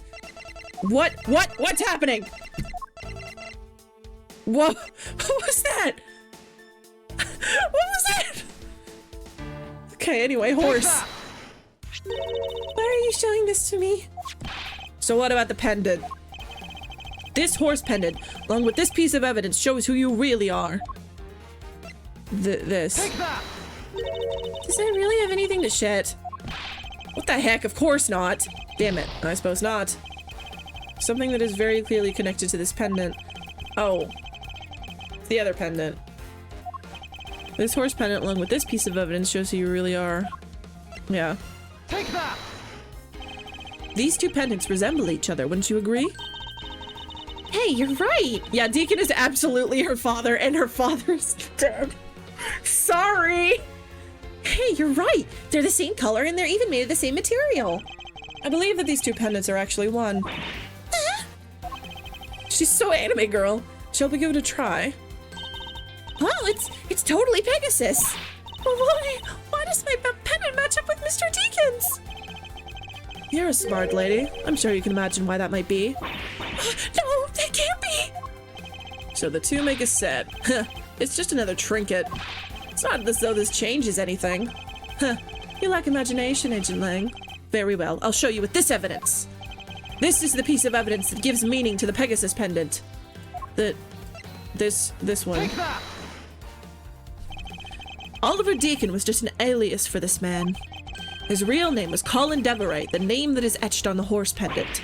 What? An alias? It's an anagram? Is he that unimaginative? I suppose he had to hide the fact that he was a felon somehow in order to live. And it makes sense given what is written in Mr. Deveray's dossier. What I really wanted to point out was this. This specific section is what reveals the true meaning behind those pendants. This. Take that! Mr. Deveray had one daughter, and her name is Lauren Pops. That's a lie. That person was not my father. He couldn't come out and tell you he was your father because he was in hiding. However, I believe that he was trying to secretly watch over you.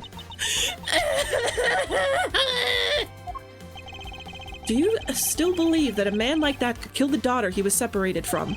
Or even that such a man would allow his daughter to get involved in such a kidnapping plot? Knuckle back!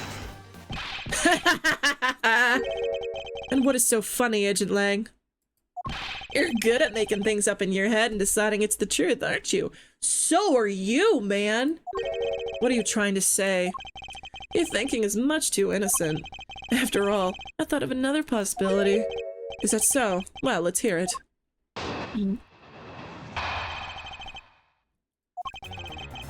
I'll grant you that the two of them are father and daughter. But isn't it possible that they both knew that fact?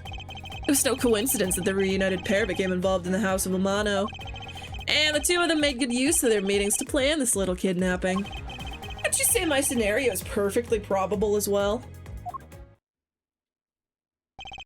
So this is his version of how things might have been. You don't have any proof that either one didn't know their true relationship, right? You mean they both knowingly committed the kidnapping as father and daughter? That's right. As one really rotten family. Is that really what happened? I'd better take a long, hard look at the evidence.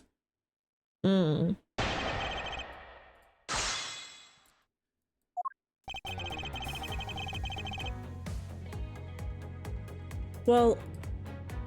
What? Hello?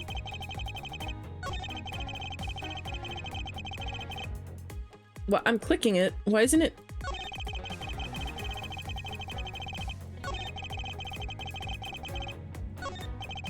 Agent Lang, is it wrong? His scenario is certainly a probable one. You better hurry up and do something or Lauren's gonna wind up looking really bad. I know, but first things first. Is Agent Lang's line of logic factually correct? The two of them really knowingly commit the crime as father and daughter. Why? I'm pressing the present button. Why is it? Hold it! Okay, what the hell? Precisely. And what father would ever willingly kill his own daughter? Knuckle back! I've seen a lot of things in my travels. And I can tell you that being related by blood is sometimes proof of nothing. Why can't I press the— what's happening? Hold it! I can only press. You think they knew? Yeah, I don't think only the victim knew. I think the girl realized it as well. They both knew who the other person was, but they had to pretend that they didn't. Because he was on the lam. You got it. The victim couldn't exactly go around flaunting who he was. Furthermore, genuinely, what is happening? You can see the button being pressed, right? Can I... Okay, I can hit it through E. Why can't I actually click it? Okay, now I can click it. I don't know what the hell just happened.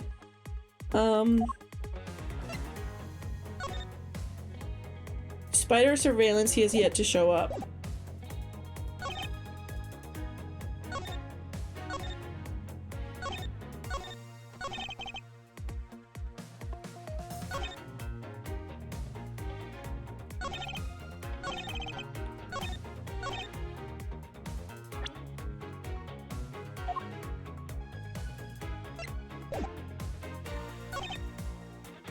Lang is using his slut energy to mess up my game. What is he doing? Isn't it possible they both...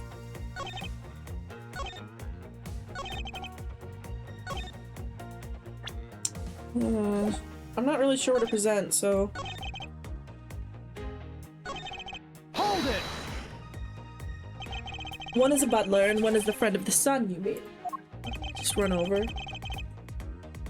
Oh, that. Probably thought that was their best shot. Is that what you honestly believe? Somebody get this man a werewolf fanfic to read while we actually solve this case. Hold it! You mean how they plotted to commit this crime as blood relatives? Can you think of a better partner? They're certainly a clever pair. The butler and their girlfriend. No one would ever suspect that they were, in fact, family. Yes, from the very beginning, they painstakingly practiced those rules well.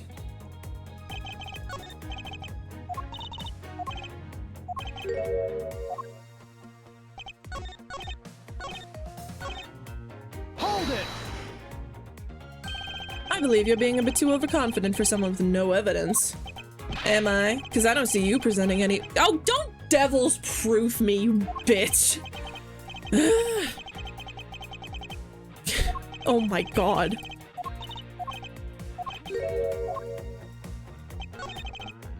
Can you prove this thing didn't happen? Good lord. Get over yourself. Isn't it possible they both knew that fact? This? Objection! No, not right. Agent Lang, if you could take a look at this piece of evidence, you'd see that there's a very big flaw in your logic. Flaw? Are you sure it's not your eyes that are flaws? Blood, talk to me again when you can see straight. I never do anything straight. Ugh.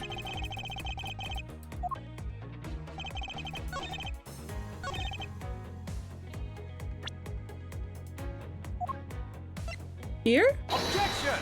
Nope. Damn it. Oh god.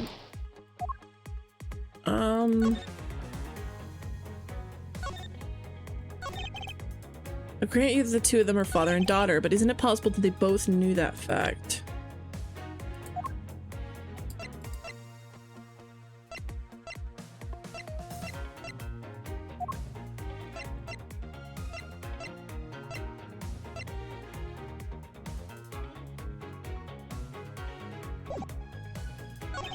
It's no coincidence that the reunited pair became involved in the House of Amano. Two of them made good use of their meetings to plan this little kidnapping. Wouldn't you say my scenario?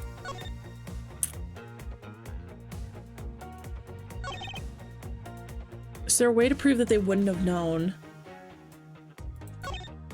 Isn't it possible? I think we need to present something here. I'm actually kind of stumped here. Map and attraction. No, that's not gonna. No. No. No, no. So many...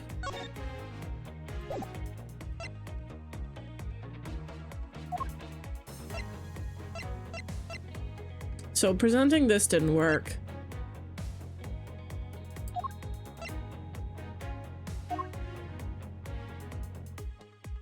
This? Objection! No, damn it!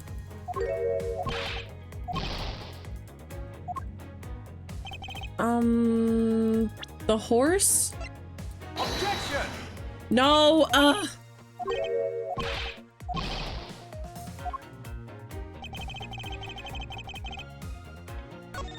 gonna save here, because I feel like I might bork it. I'm like... It was no coincidence the reunited pair became involved in the House of Amano. Her last name is Pops currently, right? Her pendant says Lauren D. I already tried presenting the wing pendant on. They both knew that fact.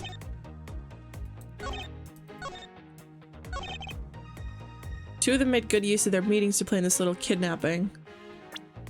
Something here, maybe? Yeah, it says Lauren D on there. This guy's 21. She's 19.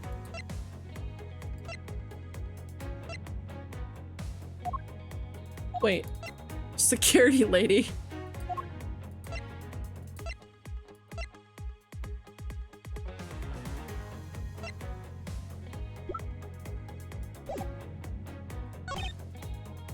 When she say my scenarios, I really don't know. It's no coincidence the reunited pair became involved in the house of Mono. Maybe something here? Yeah! Oh, Raven Dramatic, thank you so much for following. Welcome to Roach Zone. Yippee! I'm like struggling right now.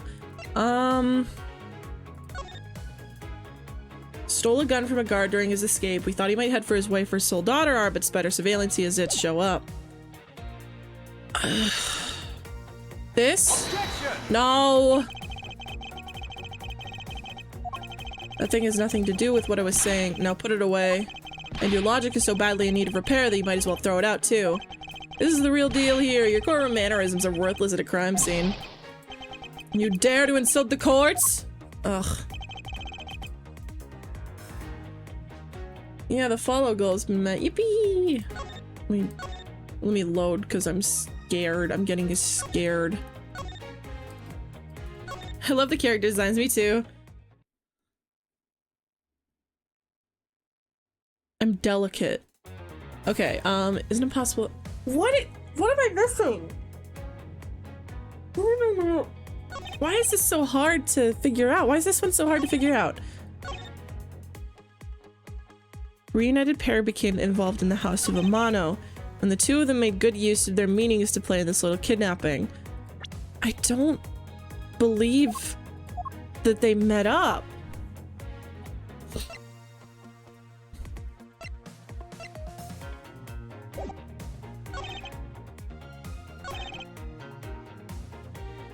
Good lord, what's happening to your wrist?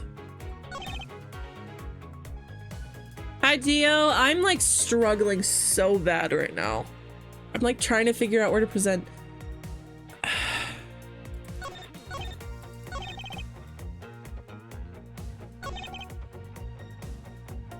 I don't know. I don't know. Oh my god. I can't wrinkle my brain. Oh god. Can someone like look it up and give me a hint? Don't tell me, I just want a hint. Isn't it possible they both knew that fact?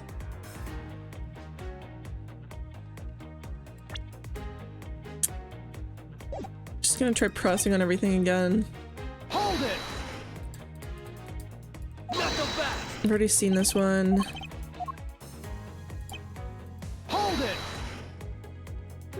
You think they knew? I don't think the only victim knew. They both knew because it was on the lam. You got it. Furthermore, Hold it!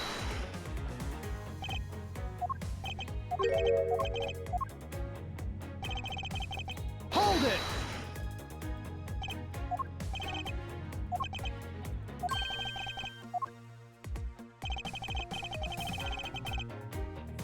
what?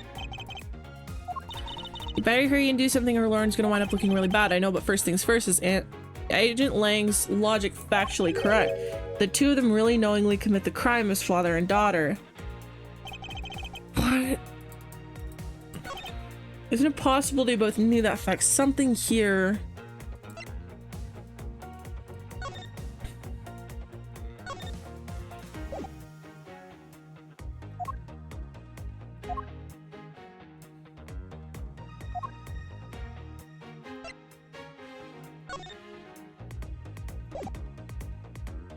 So I've already presented this here, I've already presented this here, I've already presented this?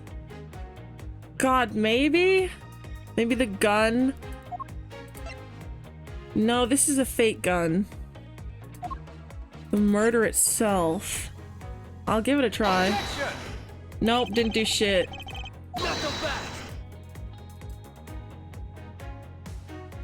What? What is he doing? Longji says, confidence is like a soul, and words without confidence are but empty shells. You shouldn't waste your breath on words you have no confidence in, Mr. Prosecutor. Although, it's just as bad to say something in full confidence and be wrong. Are you going to let him lecture you about your self-confidence like that? I don't need to be overflowing with self-confidence, I just need to think rationally. After all, I only need to be confident in the facts. What about presenting the costumes?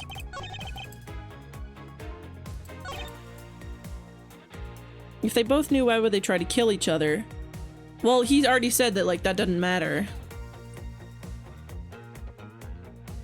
What about presenting the costumes?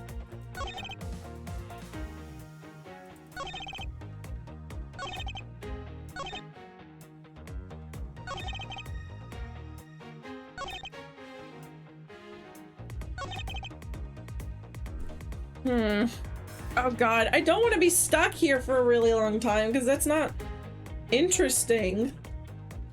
But I want to figure it out.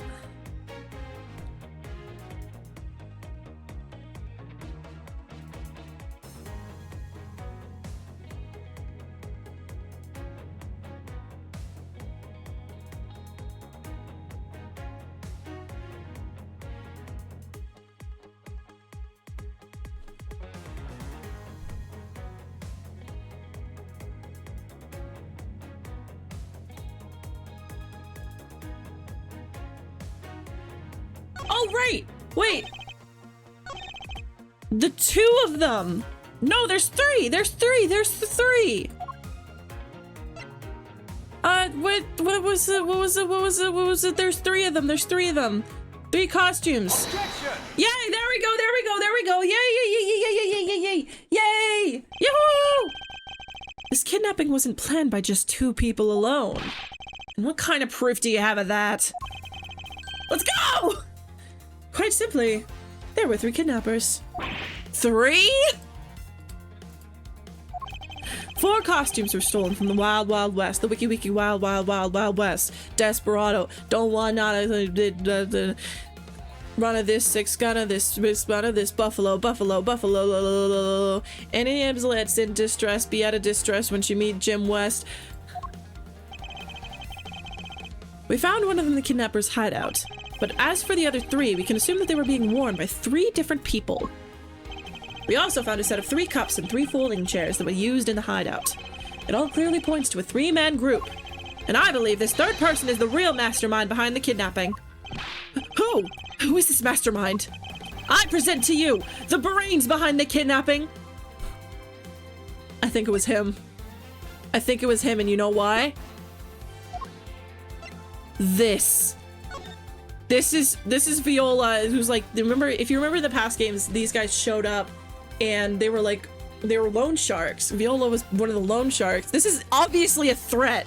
This is a threat. This is not a love letter. This is a threat from a loan company. I bet he has debts that he would need to pay back, so he like faked a kidnapping so he could get money. That's what I think. Take that! Hell yeah! Lance Amano? Yes, this abduction was, in fact, schemed up by Lance himself. Recall what he said when he appeared before us. Did you see the faces of your kidnappers? No, I didn't see their faces, but 2. One was a woman. However, there were 3 kidnappers, which is in direct contradiction from what he said. But I know I only saw 2 people. This guy was being held hostage. Possibly he couldn't see all 3 of them. Ah, yes, about when you were being held. I have my doubts about what happened then. One moment. You're telling me a shrimp made this scheme? Lance, would you mind telling us what happened while you were being held captive? I really don't remember much anymore, honest. But if I don't tell you at least something, you won't believe me at all, will you? I was kidnapped yesterday morning. They had me shut in that room, blindfolded the entire time. But the kidnapper suddenly disappeared around the time I heard rain falling outside. My hands were cuffed, but it was a stroke of luck they left me alone. Those cuffs are so big. I made my escape and ran away from that room as fast as I could. He's like peeking through his hands. Through the underground passageway, I presume. Are you okay? Sorry, I really didn't want to recall that horrible ordeal, but now you believe me, right? No, not quite yet. How can you not? Why do you look at me with icy daggers in your eyes? Because he's a prosecutor, and because they're all like that. I'll have you know, Agent Lang, prosecutor's eyes are for discerning the truth.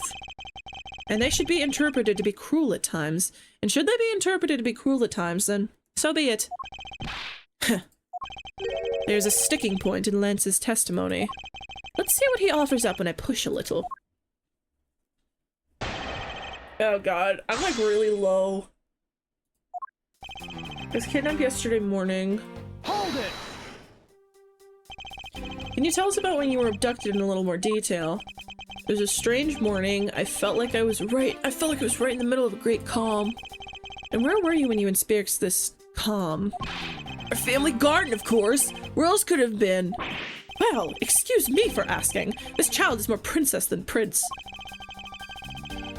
I was out taking a walk to shake off the morning blah. Then, out of the blue, someone from behind clamps a hand over my mouth. Those cuffs look like a toddler attempted to draw a cuff. You didn't see her attack her. They must have used some drug to knock me out. Because before I knew it, I was off in La La Land again. When I woke up, I was in the kidnapper's hideout already, all tied up. They had me shut in that room blindfolded the entire time. Wait, what? Hold it! By that room, you mean the room in the kidnapper's hideout, correct? Yeah, but I was blindfolded the whole time, so I didn't know that until I made my escape. Then you were in the same room as your kidnappers? They spoke in hushed tones, but I could catch bits of their conversation. It was definitely two people, and one of them was definitely a woman. I was so scared. I could tell they were nearby, so I didn't dare make a move. Right during the time I heard rain falling outside. Hold it! The kidnappers disappeared. The room fell into a sudden silence. I'd been left behind like an unwanted mutt. This is a dog game. And what do you mean by unwanted mutt? What a pointless question. It's not like he's going to tell you anything new, you know. It's poetic simile. You should learn how to use them too. You may look refined on the outside. What? That's no good if you're not refined on the inside as well.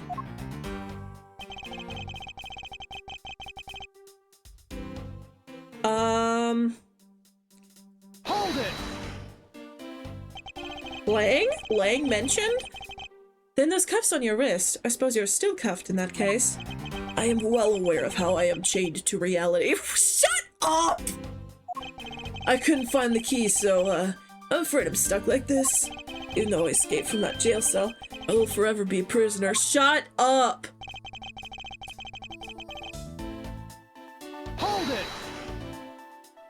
How did you manage to escape? I wanted to just get out of there, but the door leading outside was locked. Which is why I had to use the underground passageway to make my escape. I remember our escape to be equally as hard. Lance, you sound like an emo boy writing his backstory, yeah? This is an invaluable piece of testimony. I mustn't let it go unexamined. The door leading outside was locked tight, so I... No, it wasn't.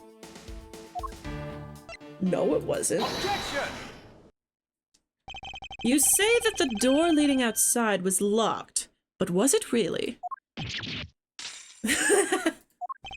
We're talking about that room behind the saloon front, right? Look, I heard that it took quite a few men to get that thing open. Right, Sheena? Yes, that's correct. Then, take a look at this! What is that? A sword? It's not an especially reliable one if it's broken like that. Allow me to start from the end. My conclusion is that the door was never locked. It was simply held shut by the sword, which was used to jam the handle. Lance, even though your hands were cuffed together, you could still use them. If that's the case, then why did you not just simply remove the sword and escape? Why didn't I was disoriented. Yeah, that's it. I didn't notice it. As if I should accept such a bold-faced lie. You locked yourself in that room because you had to make yourself look like the victim. But you did not, in fact, possess the key to the door. That is why you used the prop sword to improvise and create a prison of your very own. Knuckle back! You've been making this guy out to be one of the kidnappers for some time now. I wonder if you've forgotten something very important along the way. And what would that be? A motive. What? Oh, shut up! You're the one who was like, oh, I don't need a motive. Oh, shut up. I got one, though. Do you honestly think an upright, pure boy like him would hatch up a completely pointless scheme such as kidnapping himself? Objection!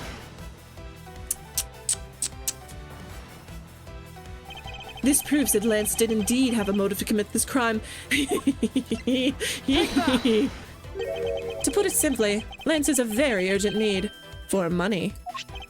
This is hardly our typical love letter. It is, in fact, a collections bill. It appears our upstanding boy has accumulated quite a debt. Isn't that right, Lance? Looks like you're tired being the son of a rich man, too. It must be rough when you have to resort to stealing from your old man, huh? All right, I give up. I abducted myself. Yes! It's over, Lolly. Don't call her that. In this life, we really are bound to our fates after all. All I wanted was to go with you to a new town, somewhere where no one would know us. I wanted us to be well off with that 1 million, but now that dream is over. Oh, Lance! Then you are giving yourself up. Yeah, I had planned to run away from this world with my law. Don't call her that.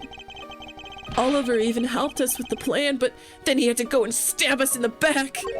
He turned on you. Maybe he didn't want to split the ransom money. That's my guess. It happened almost right after you made the drop-off. When we were alone, he attacked me all of a sudden. After a brief struggle, I was able to contain him and keep him under control. We left him inside that room as I made our escape. We wore different costumes and split up. We first left in the Blue Badger costume. That would mean that the person Officer Macon saw was Miss Pops. Right then, the old man just had to wake up. He was careless, and he tackled me pretty hard from behind. Then Oliver put on a Bad Badger costume, took the suitcase with $1 million and ran. I contacted Lolly right away and warned her that he had a gun. They had no idea that they were related, so I thought that it could only end badly. I still don't believe it. That person was not my father. Because if he was, I just killed my own father. Lolly, then it really was you? You're such a fake bitch. That was not my father. I mean, because at the stadium, there was a Bad Badger pulling the suitcase with the 1 million in it. That badger pointed his gun at me, aiming to shoot me dead. That's why I used the gun I got from Lance. There was a gunshot, the other person crumpled to the ground, and I ran, scared for my life. Hi, Alpha Rabbit. I think the big picture's finally coming into focus, don't you? Lolly, forgive me. I didn't think you would turn into something so frightening. If only I could have protected you. So, Miss Pops, she said she shot her own dad without even knowing who he really was? If what she says is true... Are you saying she's lying? But why would she lie about something like that? What purpose would it serve? You would be surprised how often people lie without even realizing it themselves, Kay. Huh? What's that supposed to mean? What I mean is, listen very carefully to her confession once more, and you'll see. A Bad Badger pointed a gun at... That man was not my father. I mean, because at the stadium, there was a Bad Badger pulling the suitcase with the 1 million in it. That badger pointed his gun at me, aiming to shoot me dead. That's why I used the gun I got from Lance. There was a gunshot, the other person crumpled to the ground, and I ran... That's why I used the gun... I think I know what happened, I just don't know how to put it together. Like, 'cause... Okay, so we have this, was ripped off from the Bad Badger costume. It's capable of firing blanks. I used the gun that I got from Lance. There was a gunshot, the other person crumpled. I just don't know which one particular. Hold it! Were you capable to clearly see the gun? Yes, I got a very good look at it while it was pointed at me. Is this an amusement park case? Yes, it is. Oh, Father, why aren't you trying to shoot me? Do you really think a father would shoot his own daughter, Mr. Edgeworth? I don't know. I don't want to believe it myself. It's true. My father's left arm was raised, but I'm about to die, I thought. Left arm. Miss Pops, please calm down and take a deep breath. And then, would you allow me to please hear that last statement one more time? yes, of course. But that badger pointed the gun in his left... Left! Left! No! Objection! Wrong! Wrong! Idiot! I have here a dossier on your father. And according to this, your father was right-handed. As if you can... As if... I mean, like, logically, a lot of people fire guns with their non-dominant hand because the what was it? The knockback will sometimes damage your hand. And, like, you don't want that to happen. So people will sometimes use their non-dominant hand so they don't damage their dominant hand. But yeah, it's fine. It's fine. And according to this, your father was right-handed. Then The person pointing a gun at you from atop the stage was not Mr. Deacon. Welcome back! Hold on there, Mr. Prosecutor. I think you need to take a refresher course. A bad badger has a model gun attached to his right hand, which is why the only hand he could have held the real gun with was his left. People stopped doing that when flintlocks went out of style. I thought people did that. I swear I've seen people do... I might be wrong. Isn't it possible that it went down like that? Agent Leg, were you paying attention to what Miss Pops was saying? Then again, I suppose I can't expect someone who has never set foot in court to catch it. Ah! Enough with the smugness. Oh, he's sweating. Out with it already. Guns don't blow up nearly as much anymore. I mean, don't some guns have a lot of knockback? They can, like, damage your shoulder at least, right?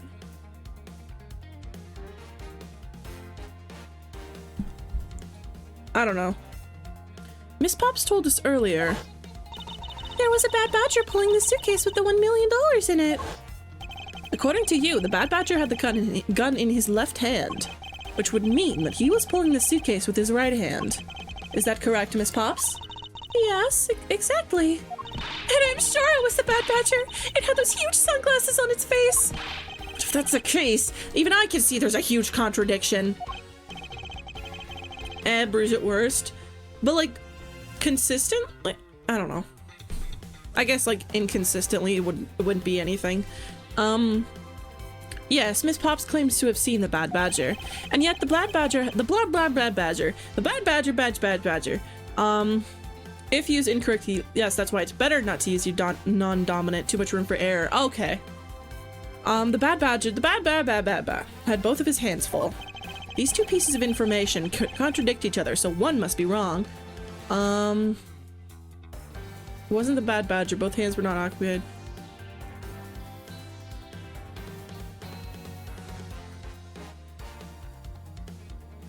I think it's this. Holding a gun in his right hand as he pulls the suitcase with the same hand. Is it possible for a right-handed person to do both? Oh, shut up. It's both.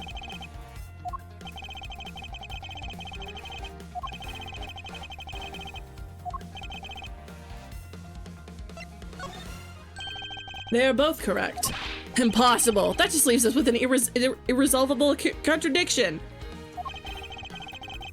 If you use stocks regularly, your shoulder kind of just gets used to it. Like if you play paintball a lot, you get less welts. Oh, I see. Mrs. Pop's entire statement rests on the fact that she saw his sunglasses and beard. But what if that bad badger wasn't wearing pants on his lower half? What if he was just letting it hang, sister? This proves that there was a way for the bad badger to freely use both of his hands. He ripped it off. Take that!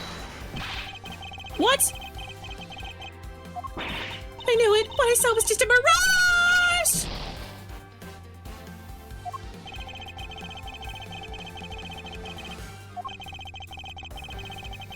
But what?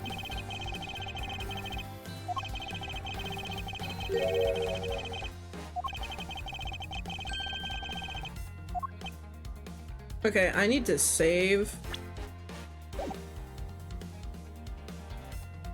I can't save.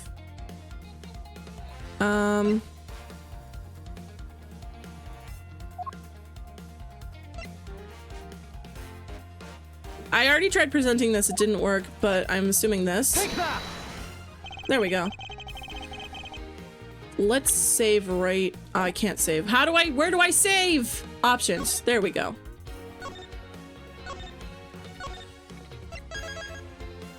I have to think about all this very carefully now. These costumes have two parts to them, a head and the body. Oh, I get it now.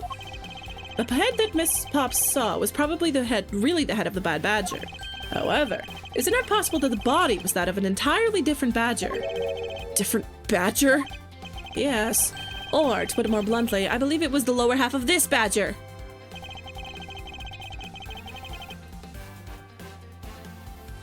I don't know. I genuinely don't know. It couldn't have been this one. It had to be the blue badger, right? Take that. His head may have been the bad badger, but his body was the blue badger's.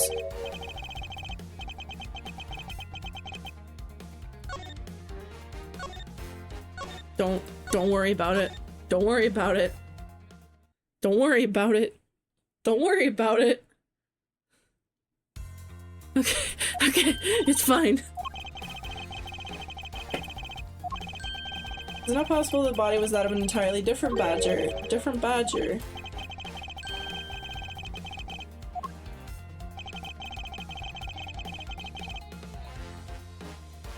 Take that.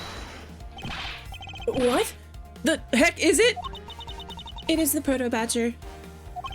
Yes, and it is a simple matter of process of elimination. Miss Pops was wearing the blue badger's costume, so we can eliminate that one. And the pink badger is of the wrong color, which would have been incredibly obvious. All that is left is the proto-badger costume. Yes, of course, we all knew that.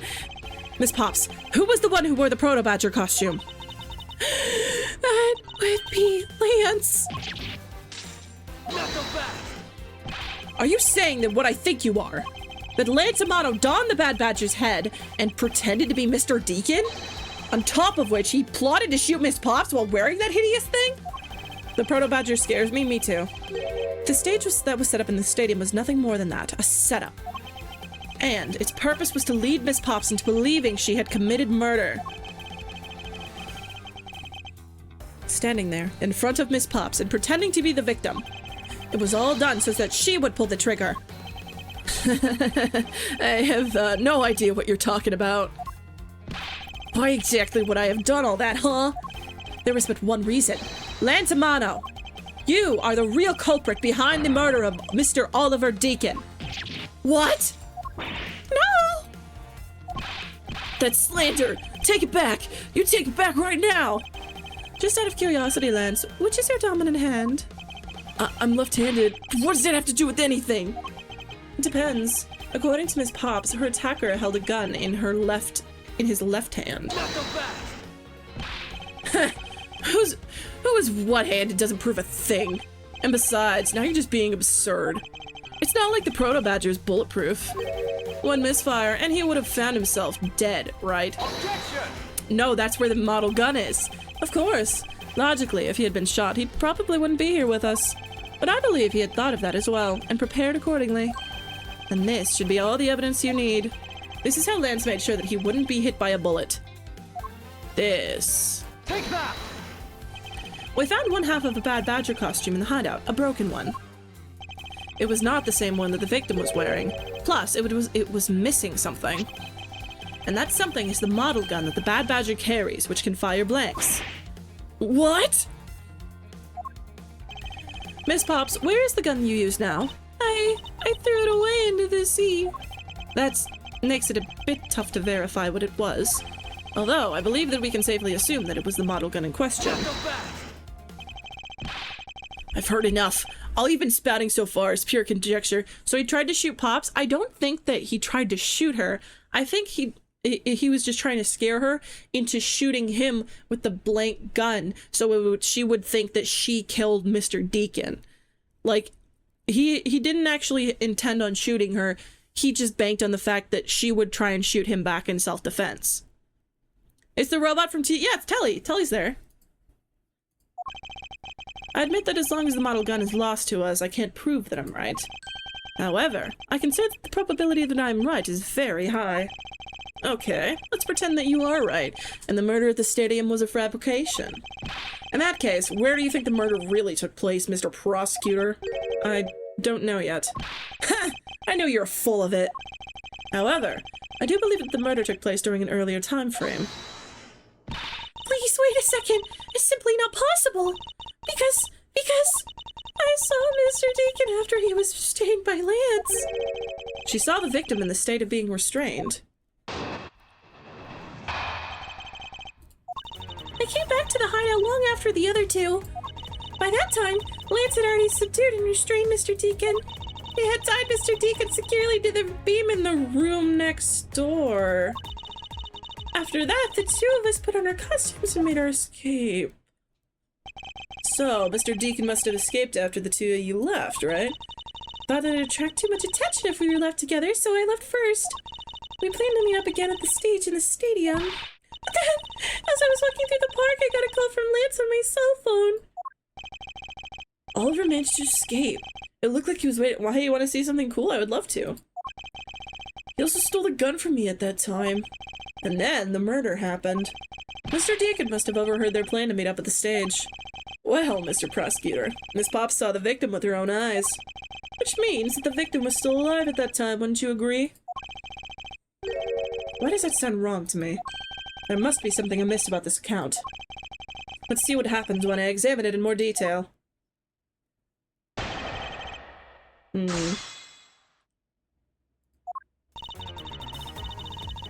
Let's save here.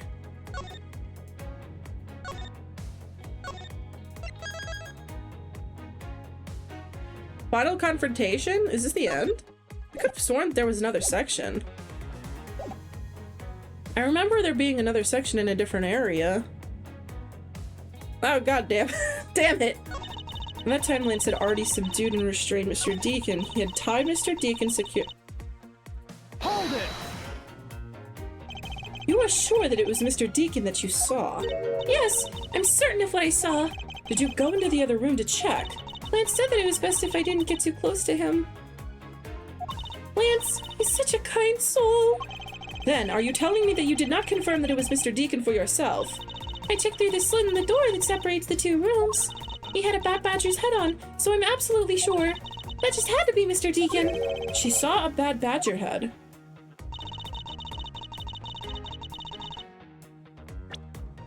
That's not right.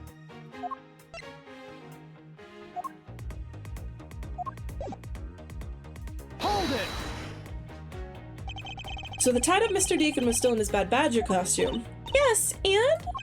It would appear that she misread the whole situation. What now? Should I raise an objection? Yes. The person you saw was not the victim. What? Why not? I will tell you why not with this. This, Miss Pop, shows that the person you saw was not the victim.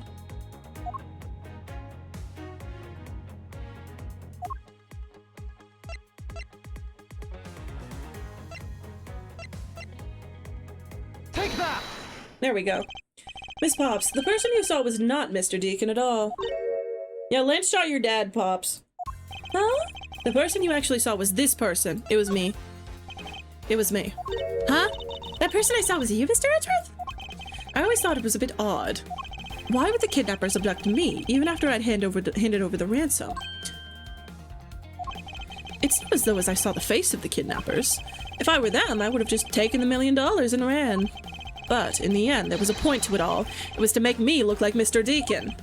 And if that was the reason for which I was abducted, then I can believe we can assume that the victim was already dead at that time. Well, Lance, am I right? That's... You showed Miss Pops a person, namely me, with a bad badger's head on. And then made your costume escape together. Or so you pretended. Huh? What do you mean he pretended? Exactly that. I believe Lance watched you escape, and then doubled back to the hideout. Probably to come and remove the bad badger head from my unconscious self. Ugh. And to create his fake prison with the prop sword, he then escaped via the passageway. Looks like he's like clinging to him. That's really funny. Hold your tongue, boy! Don't get caught up in that tidal wave of words coming out of Mr. Prosecutor's mouth. Tidal wave? We've heard a lot come out of you, but I've yet to see a shred of evidence. I'm gonna have a lot come into you, Edgeworth. The victim's betrayal and his subsequent detainment. Well, that could have happened while you were out cold. That's right, you were out for quite a while, Mr. Prosecutor. Even if that were the case, Miss Pops would have still seen me tied to that beam. I was scared of Mr. Deacon, so I didn't go into the next room. So I really have no idea if you were in there or not, Mr. Edgeworth. You see, it would seem that you can't prove a thing. Who said that? Oh.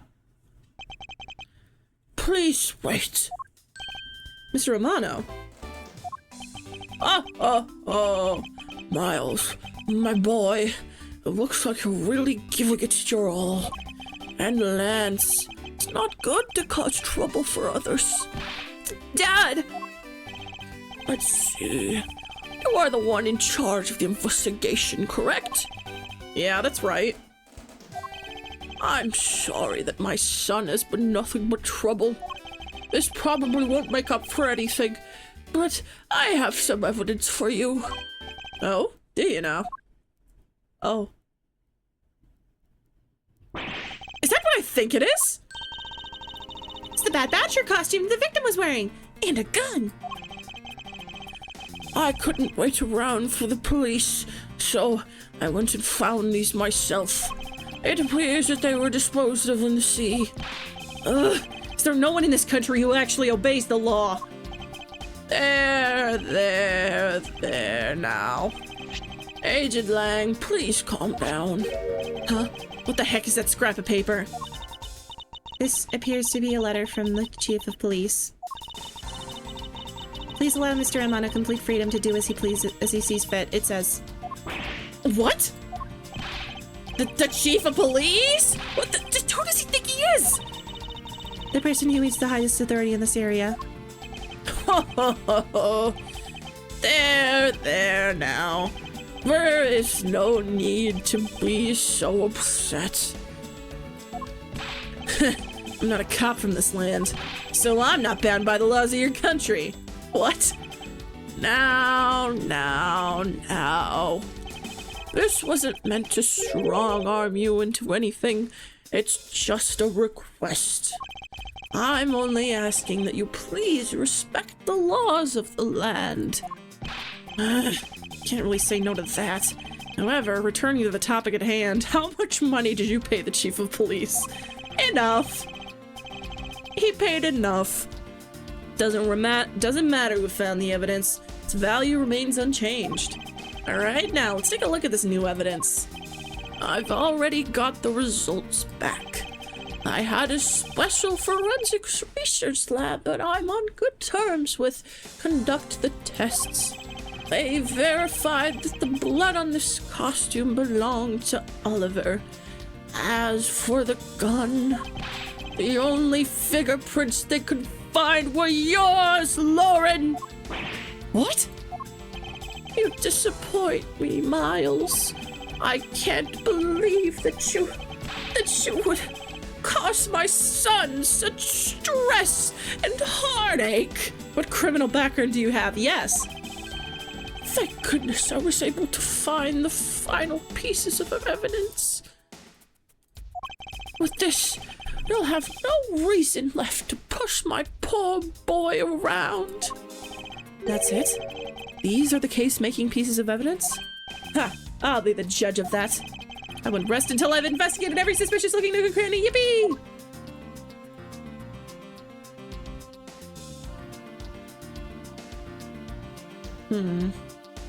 Gun.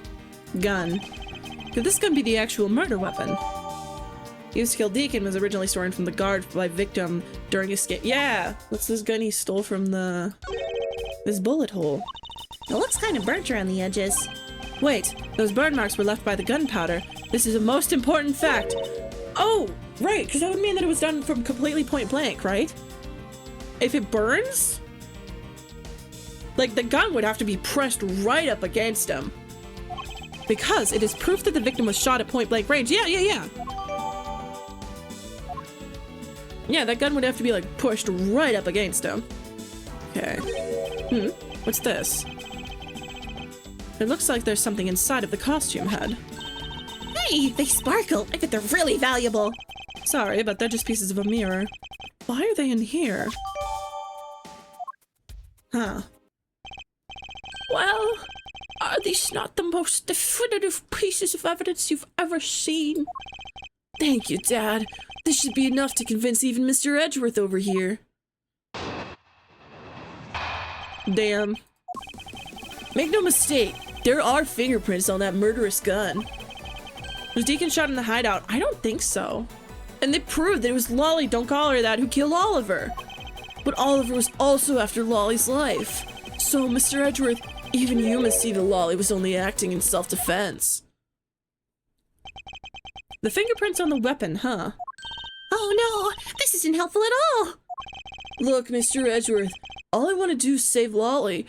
But in the end, all I can do is watch on as she takes the punishment for her crimes. That may be all you can do, however, I still have a case to solve and a job to do. The job of unraveling your insidious lie. You wound me. Why won't you believe me, even in the face of all this evidence?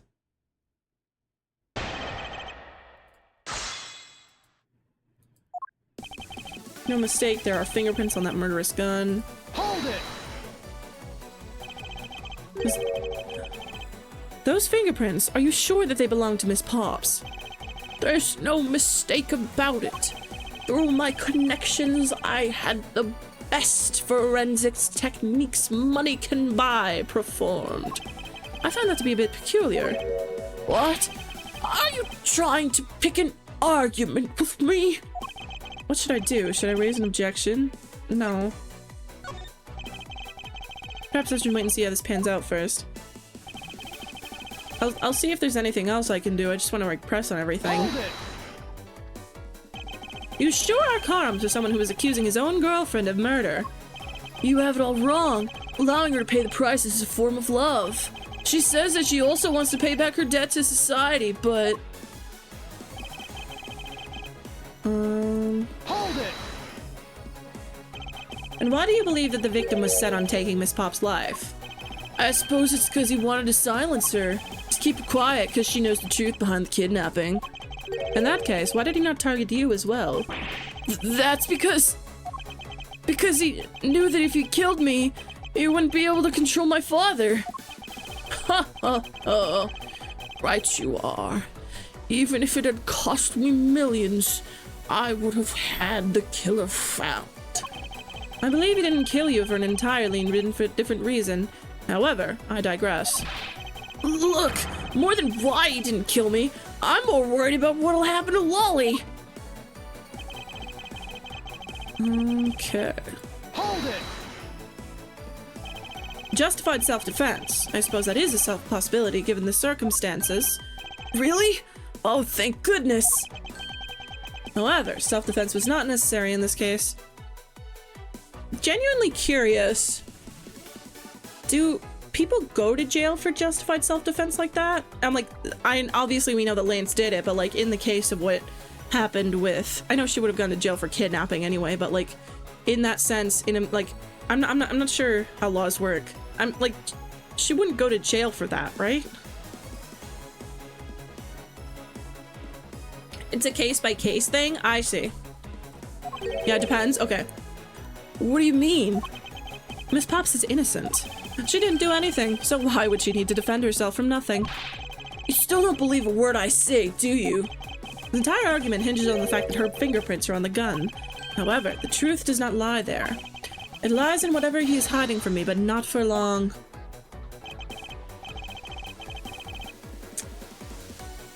Wait, so if she shot the guy, how would she leave fingerprints on the gun? Because she would be wearing the Badger costume. That doesn't make any sense.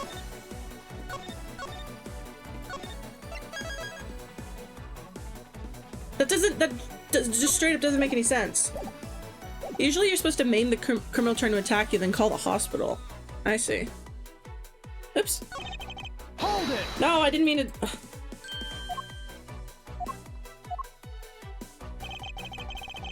Go back. Go back. Press. Hold it! Those fingerprints, are you sure they belong to Miss Pops? Blah, blah, blah, blah, blah, blah, blah. Yeah, let's see what happens. Frankly, I don't believe that Miss Pop's fingerprints should be on that gun to begin with. And the reason why Miss Pop's prints should not be on the gun is... The costumes. Which one? This. Take that! It's simply not possible for Miss Pops to have left any prints on the murder weapon. Oops, tapped out. Because while she was at the stadium, Miss Pops was wearing a costume. Huh? But there's been no mistake! We found fingerprints! Well, Miss Pops, do you remember touching the gun at all during any time? Yes! As a matter of fact, I did hold it for a bit back in the hideout. Yeah, why wasn't this brought up much earlier? I don't know. I handed it off to Mr. Deacon when he and Lance left for the haunted house. To retrieve the ransom money, I suppose. And there you have it. That is when Miss Pop's prints found their way onto the gun. Do you understand now, Mr. Romano? The fingerprints do nothing to prove that Miss Pops is the murderer. But you still don't have anything to prove that she isn't the killer, right? You seem very adamant about insisting that your girlfriend is a cold-blooded killer. Oh, Lance! What? No way! I'm incredibly worried about her. That doesn't change the fact that you don't have any evidence, right? That's where you're wrong. I have the evidence. What? How? The story that Miss Pops killed the victim at the stage in the stadium. The whole affair is simply not true, because that was not the real crime scene, but a setup. This proves that the real murder was not committed at the stadium at all, I think? Okay, we don't have that as evidence, so it's this. Take that! No! Shit! Ah! I have to rate that piece of logic as 0 out of 10. 0? It's at least a 6.8 out of 10.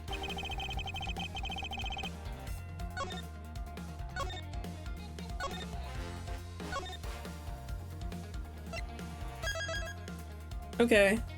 We gotta really be careful. You must remain calm and think clearly. The murder did not happen at the stadium. In the scenario where the victim was up on the stage and Miss Pops was down below, there must be something that Oh, it's this. Let us take another good look at the costume the victim was wearing. Then, I believe you will see why I insist that he was not shot at the stadium. This is the part of the costume that proves it. Is this. Take that! The burn around this bullet hole was made when the victim was shot at point-blank range. Ah, so you mean the murder that Miss Oldbag saw at the stadium really was... Yes, she saw two people, but they were separated by a distance. If the victim was indeed shot from below the stage, there shouldn't be a gunpowder burn. Look at you, Mr. Smarty Pants Prosecutor. Showing holes. Shut up. Since you seem to know all the answers, why not tell us where the real crime scene is then? Oh. Lance set me up to look like Mr. Deacon back at the hideout. If that's the case, then the murder must have happened prior to that. And the location where Lance and the victim were at just before I was imprisoned was... It's this place! I've got it! I know where the real scene of the murder! The real location in which Mr. Deacon was killed is here! This! Take that! I think it's not unreasonable to assume that the murder took place in the haunted house. The haunted house? Yes, and I have proof that it is highly likely that the victim was killed in there. What proves that the real scene of the crime was the haunted house? Take that! These were inside the costume that the victim was wearing. They're fragments of a mirror. A mirror? And what does that have to do with anything? God, I hate him. Gee, subconscious me is rude as hell. Oh no! Indeed, you don't exactly expect to find pieces of a mirror inside of a costume. Yeah, that's actually pretty dangerous. However, there is one place I can think of where there is a plethora of mirror fragments. Of course, he's used the word plethora. Come on, dude! And that is the haunted house. Lantamano, I propose that you killed Mr. Deacon with the revolver in the haunted house. After that, you stole the Blue Badger mobile to move his body to the Wild Wild West, the Wiki Wiki Wild Wild Wild Wild West. Desperado, no, you don't want nada of this six gunner, this buffalo. The timing of when the Blue Badger mobile was stolen confirms this is a fact. Miles, my boy, say no more. I'm sorry, Mr. Romano, but I cannot do that. Be quiet. Yes, please. Do something! Stop that boy from speaking any more nonsense! Ernest Amano, correct? I meant you. Now be quiet, Gramps. How dare you! I don't need words. The only thing I require is evidence. Decisive evidence. And to call these mirror bits decisive is a bit too presumptuous, Mr. Prosecutor. I'm going to save here.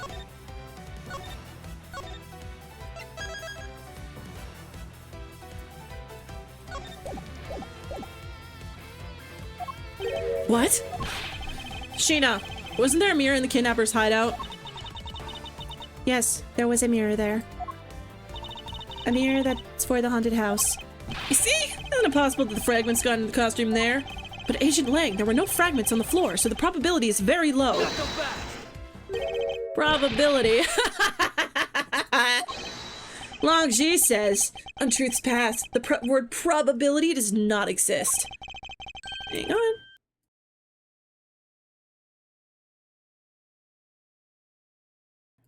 The only thing that does is definitive proof.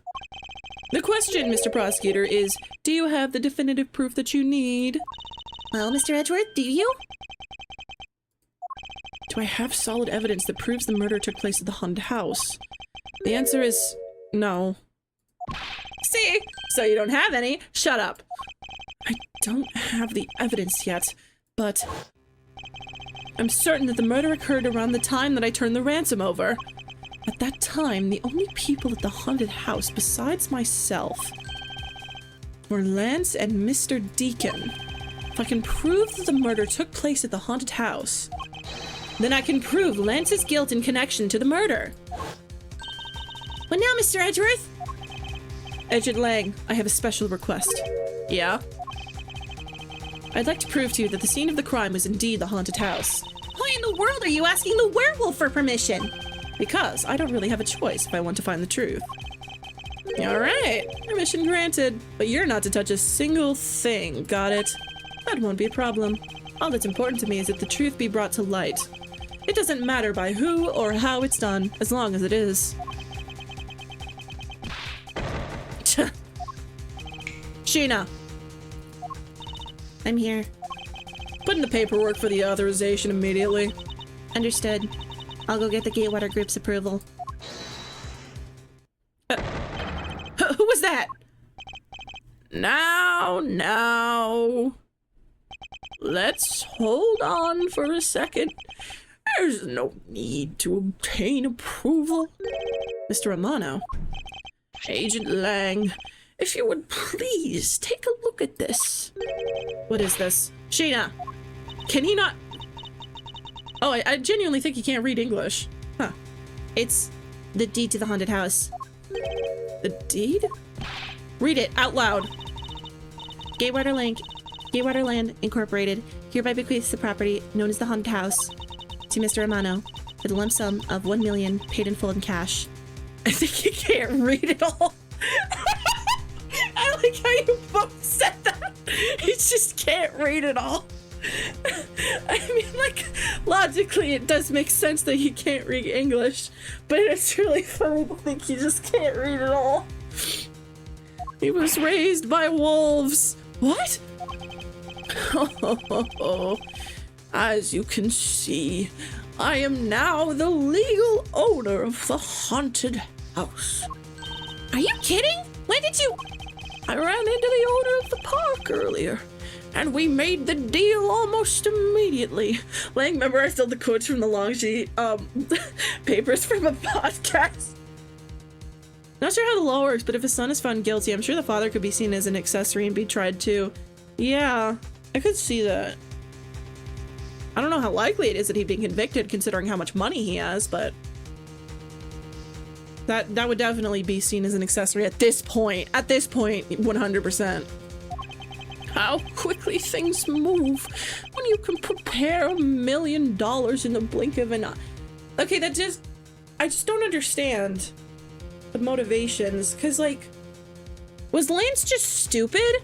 His dad seems to love him so much and be willing to do this crazy shit for him of, like, covering up an actual murder, and he can move $1 million in the blink of an eye. And he was, like, why couldn't Lance have just asked him for the money? Like, genuinely, why couldn't he have just asked him for the money if he was in debt and he was in danger of being hurt by loan sharks? Like, is he that self-conscious about being, like, I don't understand. Pride? That's crazy. That's nuts. That $1 million you paid. Don't tell me it was... Oh, that's right. This disgusting suitcase belongs to you, doesn't it? Be nice to her. I don't have any more use for it, so you may have it back now. You used the ransom money? My Lance is a good boy. He even apologized for the kidnapping a bit earlier. So I do believe that I will forgive him. After all, he did return the ransom money. That's the way things are. So, if you would please discuss things with me from now on. Discuss? What is there to discuss? Why, permission to enter the haunted house, of course. While we were busy listening to Lance's story, Mr. Romano was out there preempting us. Damn it. Permission to search the haunted house is denied. End of discussion. Agent Lang, I want you to arrest that girl. And Miles, you should hurry on home now, my boy, before I really lose my temper. Mr. Romano definitely has the deck stacked in his favor here. What should I do? If I leave it here like this, the truth will be lost forever.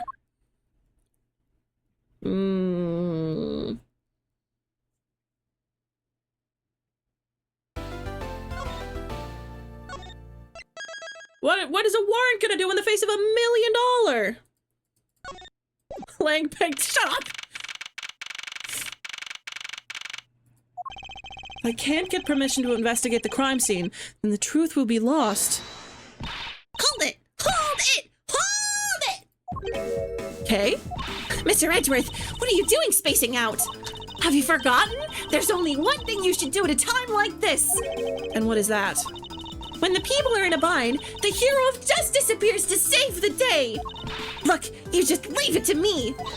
For I am Kay Faraday, the second of the great Yatagarasu. But I thought you were a thief, not a hero. The Yatagarasu is noble and is always a thief of justice. That's... Save me, girlie. Of course. If we have enough information, I can recreate the inside of the haunted house with this.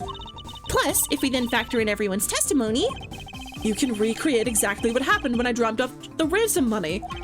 We may be able to figure out some new information through this. It's worth a try. Agent Lang. Ah, so you want to use your little toy? Be my guest. Okay, hang on. You're all about to witness the true power of a real, modern-day Robin Hood. Detective Gumshoe. Is there a copy of the haunted house's blueprint among the police's reference documents? Yes, sure. We got it just in case we needed it for the kidnapping case. That's convenient. All right, I'll input the haunted house data then.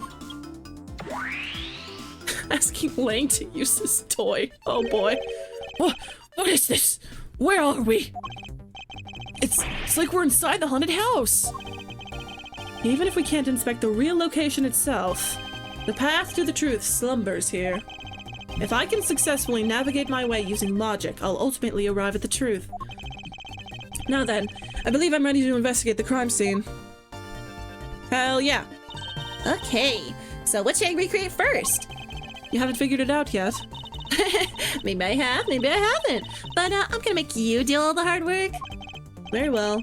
I'd like to investigate the moment in which I was ambushed by my abductor. The two of them were definitely in this place at that time. If I can verify that, it may provide me with a new lead. I had just come out into the hallway after leaving the money inside of the dining room. At that time, I saw a badger slumped over on the floor at the end of the hall. Huh? What's a badger doing all the way down there? I also thought it was strange. However, I thought that maybe it was simply a mannequin that was set there for atmosphere. It has like a strap on its body, but it looked like we were attacked by a proto-badger. That might be a dead body. Do you know which badger it was? No, it was too dark to tell. All I saw was its silhouette. In that case, I guess I'll just program a badger silhouette in for it now. Okay, programming complete. I love girls in STEM.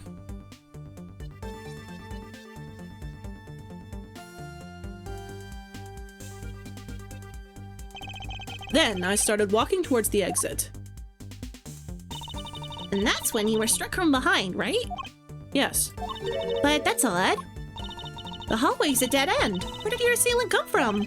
There's only one location I can think of. I believe my assailant was lying in wait here. Take that! That doll I saw wasn't really a doll. It was, in fact, a costumed kidnapper. Oh, so he used the costume as the perfect camouflage to blend in with the rest of the house. Precisely. He waited until I had made the drop-off and was about to leave. Then, just as he saw me take a step towards the exit, he stood and launched his attack. I'm just gonna save again.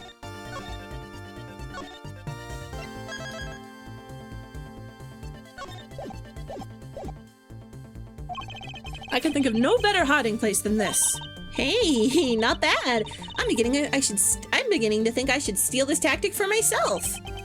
Just don't use it to do anything criminal, okay? Hey!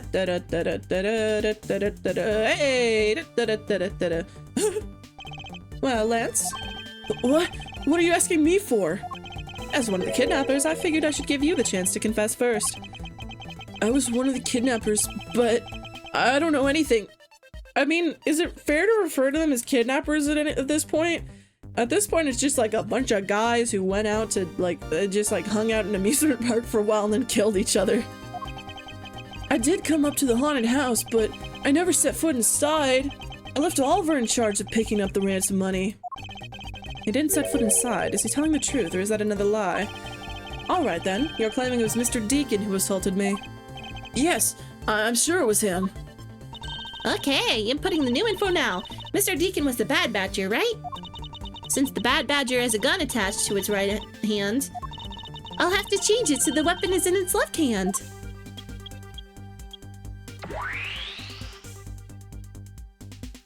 Huh. Now to verify the facts of this recreation. Okay, I gotta be careful here.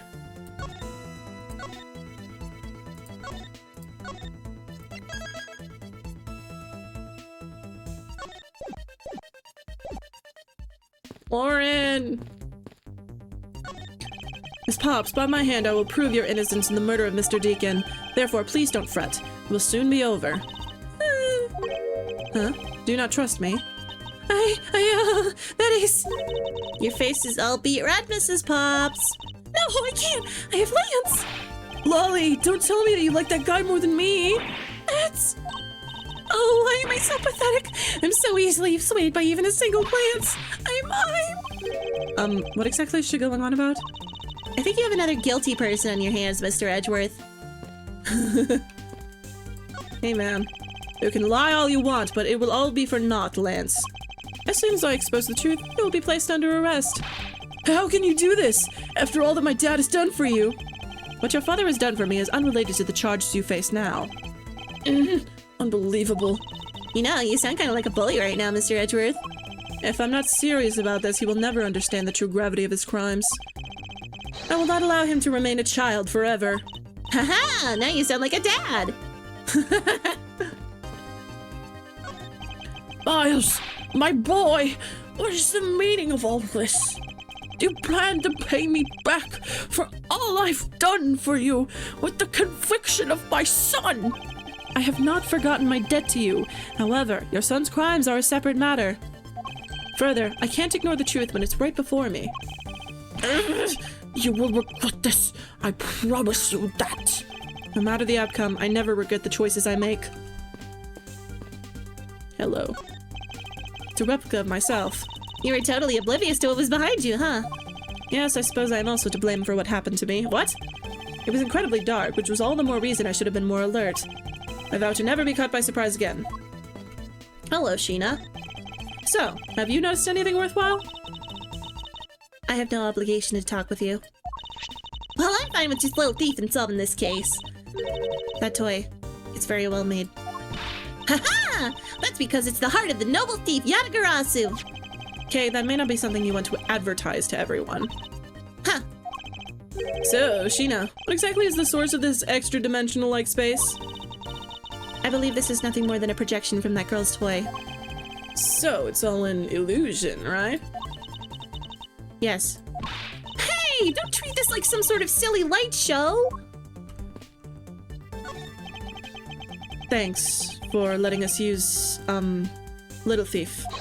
Huang Ji says, reject not those who seek the truth.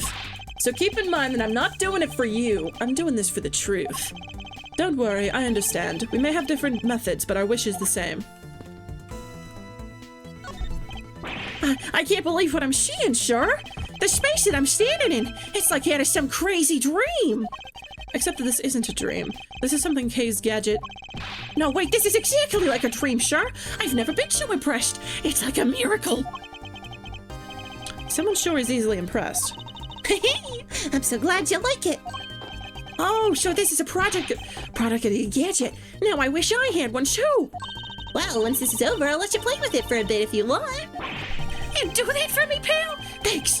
Alright, let's rip up this case already! It's times like this that I wonder if they understand the seriousness of the situation. The goofy! The silly! They're so silly. Okay, and let's talk to Kay. Notice anything? Kay, how was, Little Thief? Totally fine and recreating a crime scene. All that's left is more info. But you know, I can't believe I'm replicating a haunted house. And that we're talking about the fate of $1 million. Pretty exciting stuff. I can't say I understand what's so exciting about recreating a crime scene. In any case, I believe it is very probable that the murder occurred at this place. And if I can prove that, we will finally arrive at the truth. Yeah! So what are you waiting for? Let's get investigating! Alright.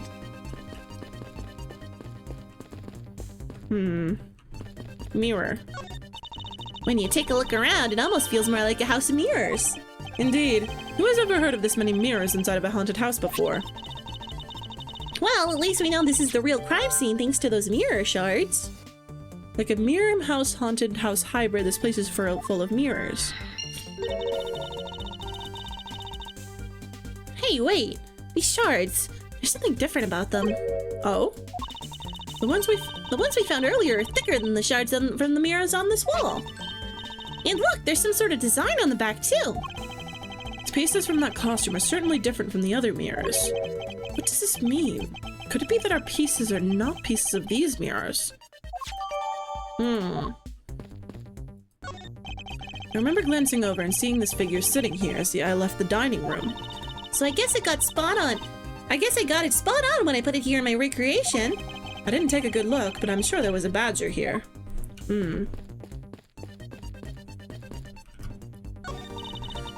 imagine this is how he snuck up on you.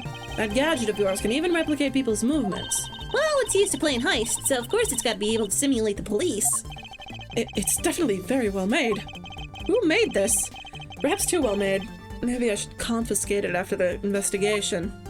No! There's her baby! Pieces of a set of armor are in a pile here. How do you think they almost always have sets of armor inside of haunted houses? I suppose this sort of interior design is meant to bring out a sense of the abnormalcy. Why do all your explanations have to be so hard to understand, Mr. Edgeworth? Now try explaining it again, but this time so that even a thief like me can get it. That may prove to be a most difficult task.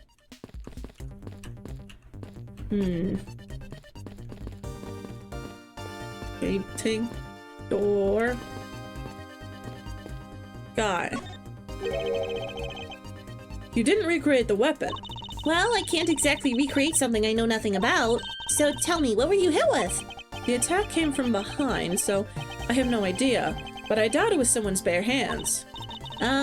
Okay, then where were you hit? I was hit on the right side of my head, just above my temple. There was a bit of blood, but it wasn't anything serious. Ouch, sounds painful. Why are you smirking like that when you say it? It's just your imagination. Now let's see. I wonder if there's anything in the hallway that could have been used as a weapon. Looking for something a culprit could... We already know, it's the sword. Take that! I have it. There was indeed one such object lying here in this hallway. Edgeworth eats his breakfast like a Victorian noble, yeah. A prop sword. Are you talking about this thing here? Yes, although we did find it at the kidnapper's hideout. Wait, yes, it's possible that the culprit took it with him after using it on me. Leave no evidence behind, right? Correct. It may be worth a more thorough examination yet. Okay, so what test do you want to run on this sword? Test with luminol. The culprit was wearing a costume at the time, so a fingerprint analysis is useless. Let's run a luminol test. It's possible that some of my blood found its way onto this. Agent Lang, may I ask for your cooperation in this matter? Like I have a choice. Sheena, call the lab boys! Understood. Except for a dab on the left side, it would appear that the blade is spotless. So it must have been the left side of the prop sword that hit you then, right? Okay, I'll update the recreation with this new piece of info.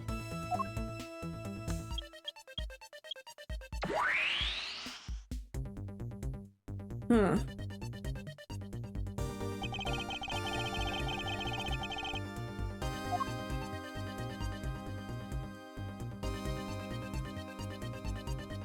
Lance would still be convicted of a crime by attempted murder. Yeah! Let me save here.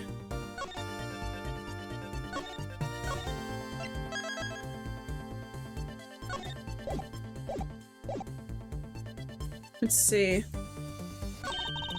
And in the next instant, this badger will swing his left arm, complete with the weapon in hand.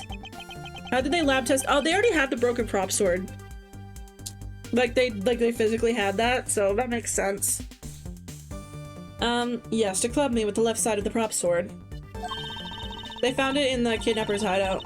Shall I recreate the moment of impact? I want to see the pained expression on your face. It's just fine the way it is. Good lord. Hmm? Wait, maybe not. Is it just my imagination, or something not quite right? Gun. You know, the Bad Badger is pretty bad looking when you see him up close. Well, what did you expect from a character named the Bad Badger? And those sunglasses, wearing them in the dark makes him seem extra bad. Now I'm lost. Which meaning of bad does she really mean? He's bad, lol. It's me. I have to say, it's rather embarrassing to see myself like this. Oh, so what were you thinking about at the time? I don't recall, but I would guess that I was thinking about the kidnapping. Really? Because I don't think so at all. Your face practically screams I'm about to be conked over the head. If I had known that at the time, do you think I would have let myself be hit?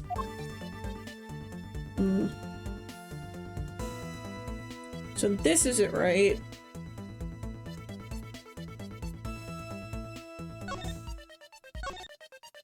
I'm just gonna save one more time just to be safe.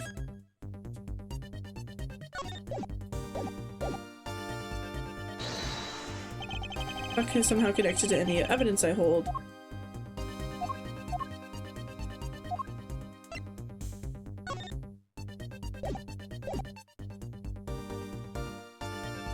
No, that's not right, because if it had hit him, that would have been really hard to hit him on the right temple, because this would be his right. Yeah, no.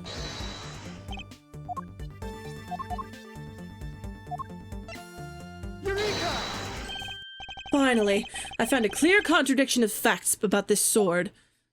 Except for a bit on the left side, this prop sword is absolutely spotless. However, if the culprit had used his left hand, the blood would be on the opposite side. The opposite side? Huh? If the culprit had held the sword in his left hand, then the sword's right side would hit. I see. But the blood was on the left side of the sword, right? Which means that he used his right hand to hit you. Exactly. This prop sword has a large handguard attached to the hilt. It would be impossible to hold it with two hands while wearing a costume with such big hands. Therefore, if it couldn't be the left or both hands, it must have been the right. I'll change the data to reflect a right-handed swing. Not yet, Kay. There's no sense in changing anything yet. If you change the parameters to the right hand, it'd only create a new contradiction. Changing the prop sword to be in the culprit's right hand would conflict with what? The freaking gun. I'm scared. This is the gun. The Bad Badger already holds a gun in his right hand, so he can't hold a sword in addition. Hey, that's right! Then what now? If it wasn't his right or his left or his right hand... It means that the one who struck me could not have been the Bad Badger. Are you paying attention, Lance? Mr. Deacon could not have been the one who struck me, which leaves only you as our primary suspect. Fine, it was me. I hate you. It appears that you lied to me yet again. Let's see how quickly they catch up to you, Lance. Wait, isn't Lance left-handed? Ah, yes. But that's what makes this deception all the more interesting. He used his right hand to make it look like Mr. Deacon had been the one to strike me. That seems really, like, thinking ahead in a really meaningless way. I feel like they wrote in that he was left-handed. They wrote in that he was right-handed to like bring up that discrepancy from before, and then they realized like, oh shit, he hit him with his non-dominant hand, and they're like, it's fine. He thought about that. He did that on purpose. Okay, please input this new data. The one who hit me from behind was Lance. Or should I say, the Proto-Badger. You got it! Here I go!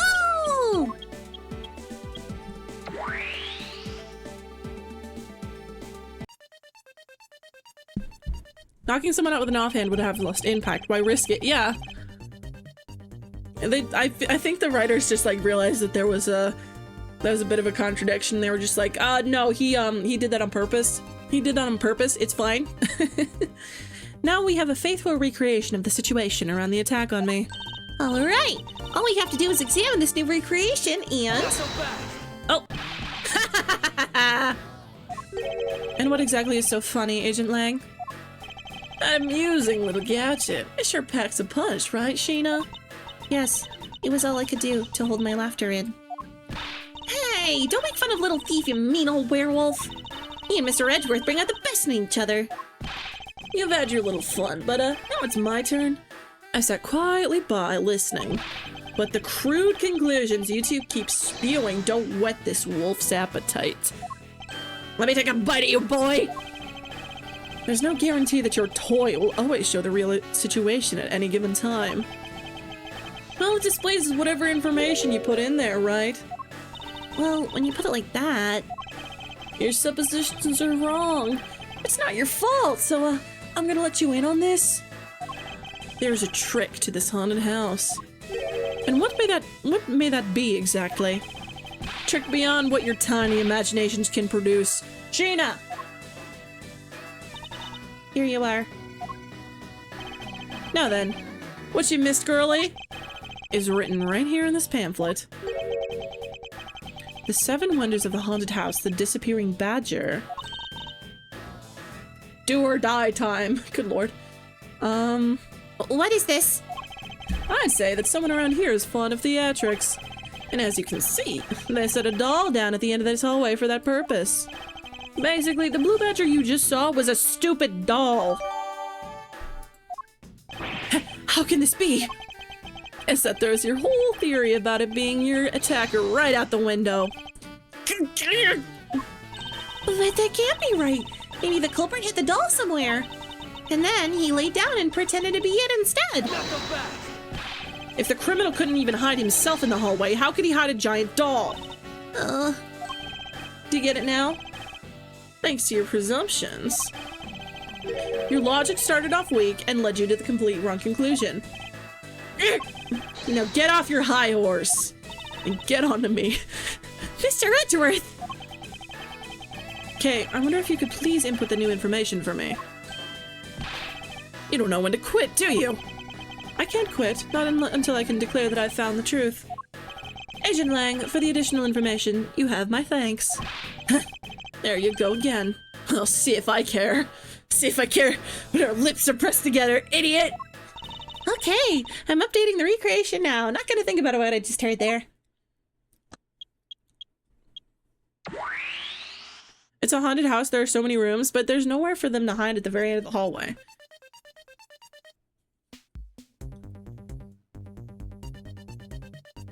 Bonk! That looks really weird. Look at how it changes from the blue badger into the proto badger all of a sudden. If the slumped-over badger was just a doll, where was my attacker hiding? Pardon me. That's what we're gonna find out, right? So come on, Mr. Edgeworth, let's go! See if I care! Starts taking off his jacket and unzipping his shirt. Yes, let's. This recreation can't be right, which means that there must be a contradiction somewhere. Okay, let's save. Actually, let's save after we've talked to everyone, because I want to talk to everyone again. Oh. I've already gotten everyone's dialogue. Never mind. Okay, yeah, let's save.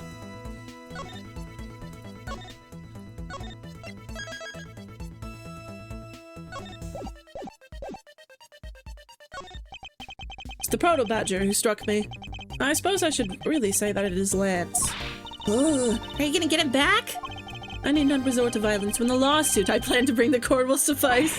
Really? Because I would totally abduct him right back. If someone steals from me, I steal something from them. If I get hit, I hit him back. If I get paid, I return the money. That's the secret to how a great thief works. Her third statement doesn't seem to be of much benefit to her survival. What? She's living her life.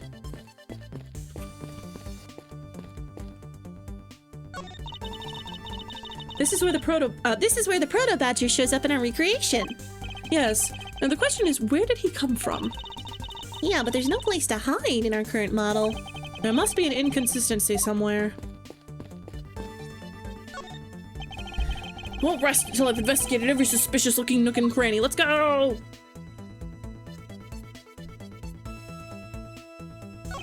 This blue badger is just a doll for use in this haunted house. I bet the one who killed this blue badger was the bad badger, right? According to the Blue Badger Bible, it says that they are each other's worst enemy. All because one's an ally of justice and the other's a vile criminal with a gun? Perhaps they were just destined to battle each other. Much like the Steel Samurai and the Evil Magistrate. Alright, can we do it in logic here? Nope. Okay. Let's save.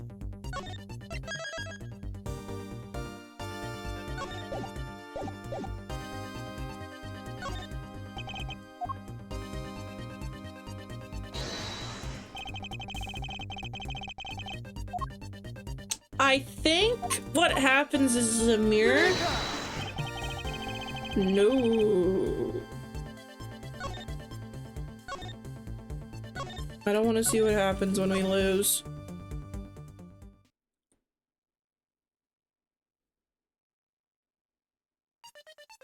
There we go. We're back. Anything else in here? No.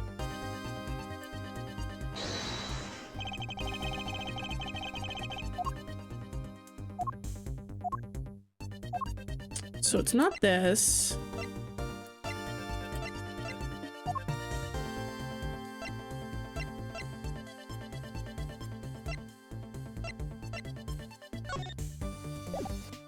I guess.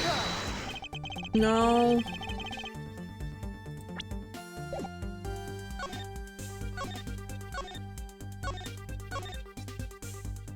I'm like the struggler right now.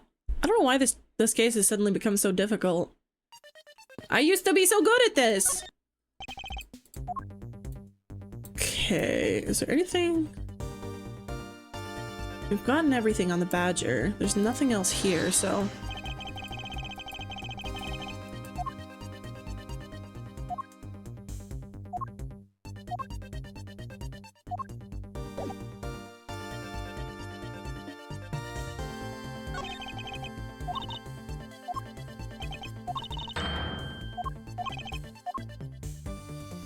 Hmm.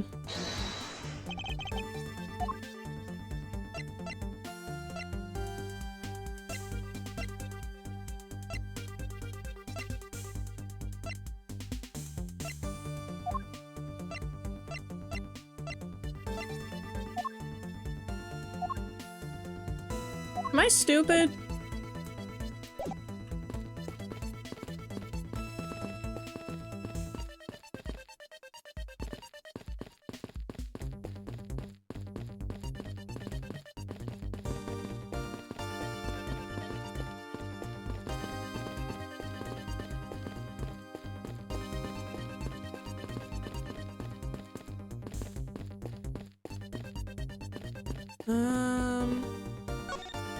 I guess this is the only thing we can deduce from.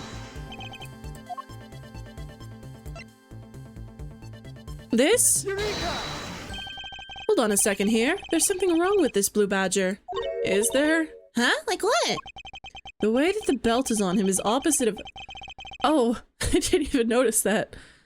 Even I have to say, this case seems very convoluted. Yeah. Did you make a mistake? That can't be. I inputted the image data exactly as it is in the pamphlet.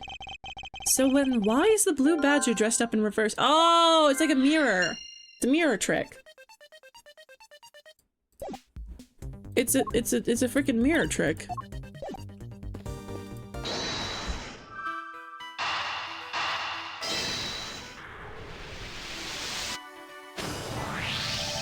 Hey, do you remember what you said earlier? What I said earlier about what? About how this building might have, well, been a house of mirrors. A house of mirrors? Oh, that would explain the reversed or mirrored image. Yes, this blue badger might be nothing more than the reflected image of a real one. Then, was the blue badger you saw just a reflection? When I looked down this hall, I thought it was perfectly straight. However, if there was a mirror... Oh, then it would actually form an L shape, right? Precisely. I was deceived. This hallway was almost pitch black, and there was a beam in the way that obstructed my view of the other hallway. Wait, but why'd they build this place like that? It sounds pretty pointless to me. Okay, this house is just another attraction at an amusement park. They created a mirror wall for a very specific purpose, one I can point out to you.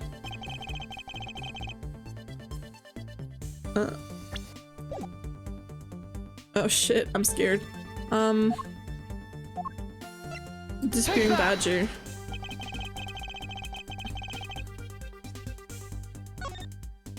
Save this shit. I am running on very low HP. As it's written in the pamphlet, the main draw of this attraction is the mystery of the disappearing badger. You mean they built the mirror for that trick alone? But you said you saw the badger, so it's definitely still there. That was true at the time, however. Doing this allows someone to make the blue badger disappear in a flash. Move the mirror wall. To remove a reflected image, simply move the mirror.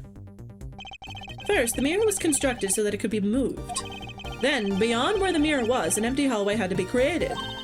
Oh, so when they wanted people to see the blue badger, they could open the mirror. And then, when they wanted to hide it, they simply had to close it again.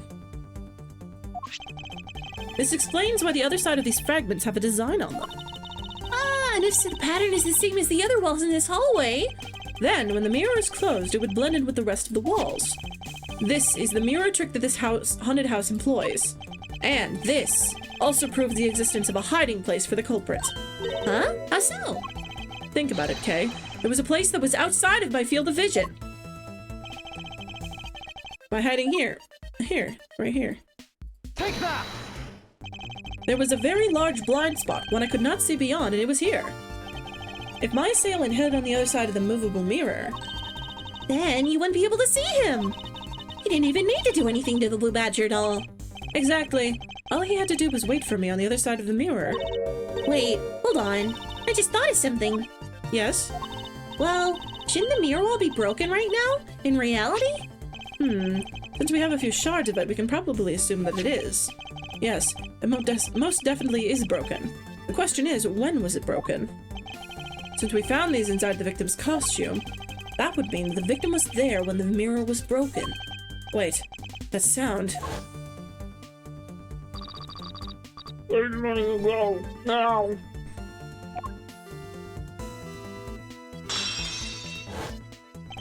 That sound I heard was most definitely the sound of a mirror breaking.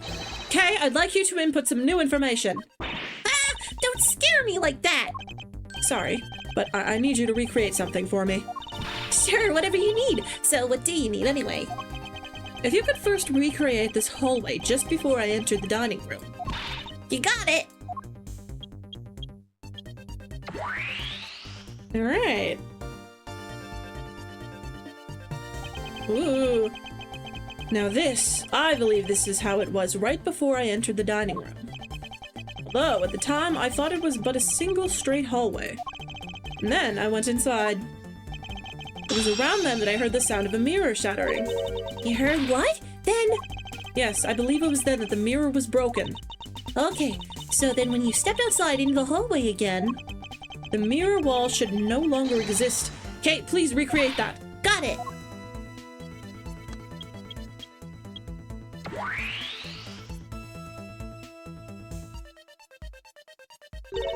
Wait, but with the mirror gone, the culprit lost his hiding spot. So where did he go in his proto-badger suit, Mr. Edgeworth? Ha! That's easy enough. With the mirror gone, he simply hid himself in the branch hallway. Huh. I think that about wraps it up. Looks like we finally solved everything! No, not yet. An even larger contradiction has now reared its head. Huh? Perhaps you did not notice, but this recreation contains a very troubling inconsistency.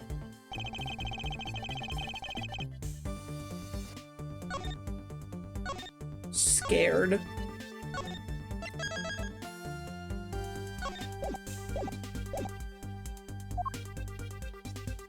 Here? Take that! Okay, take a good look at the end of the hall. Oh, there's no blue badger there! Exactly. The blue badger I saw in reality is not here. This is the final point on this long chain of logic, the last remaining contradiction.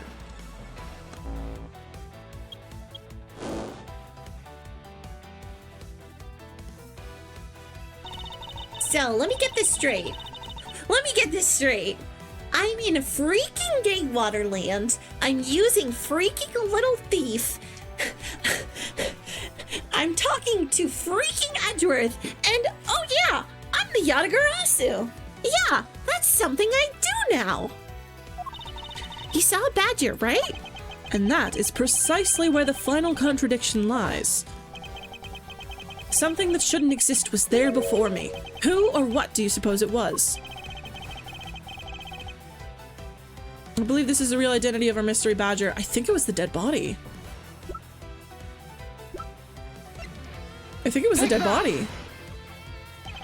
The badger I saw was in actuality the dead victim's body. I knew it.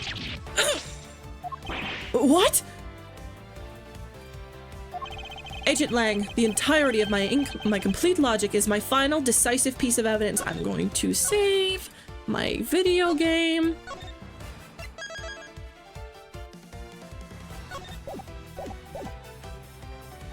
The murder happened in the hallway of the haunted house at the time of the drop-off, and you can consider the moment I heard the mirror breaking to be the real time of death for Mr. Deacon. No!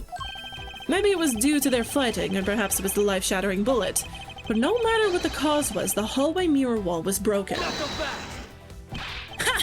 You were in the house at the time, right? Are you telling me you missed the sound of a gunshot? Objection!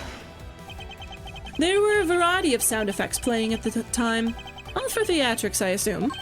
The gunshot must have blended right in. Aya! Teria! Now then, I'd like you to recall something for me. Who was it that was with the victim at the haunted house?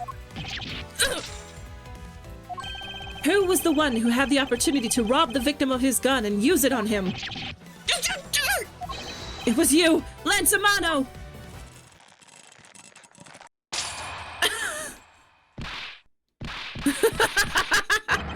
I'm sorry!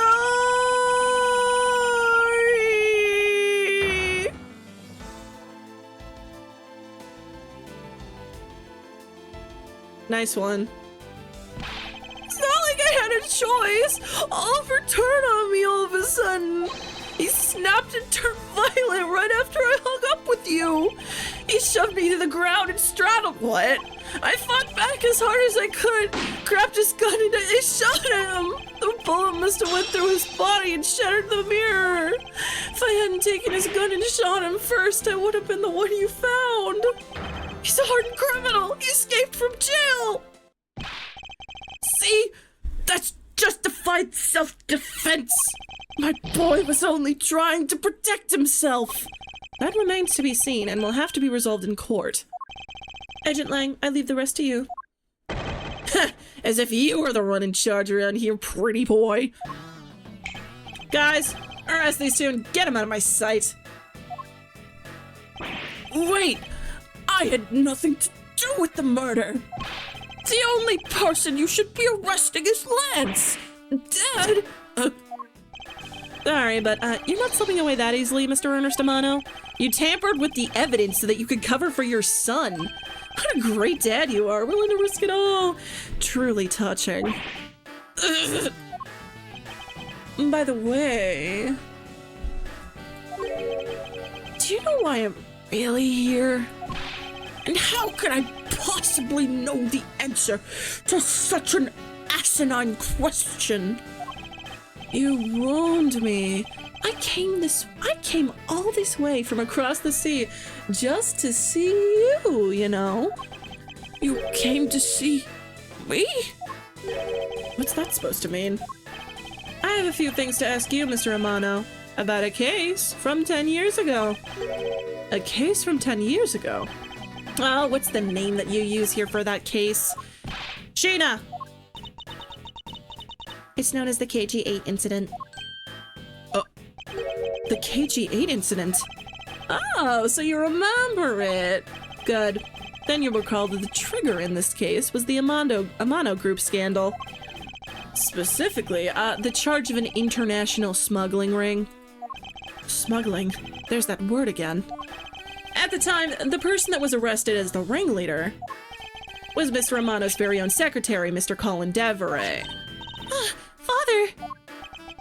Even though you pushed the crime onto your then secretary, Mr. Deveray, I always suspected that you were involved with the smuggling ring, Mr. Amano. Ernest, what did you do?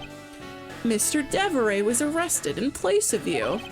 Which is why, when he broke out, you hid him from the police, right? You hid him in exchange for his silence on your little dirty secret.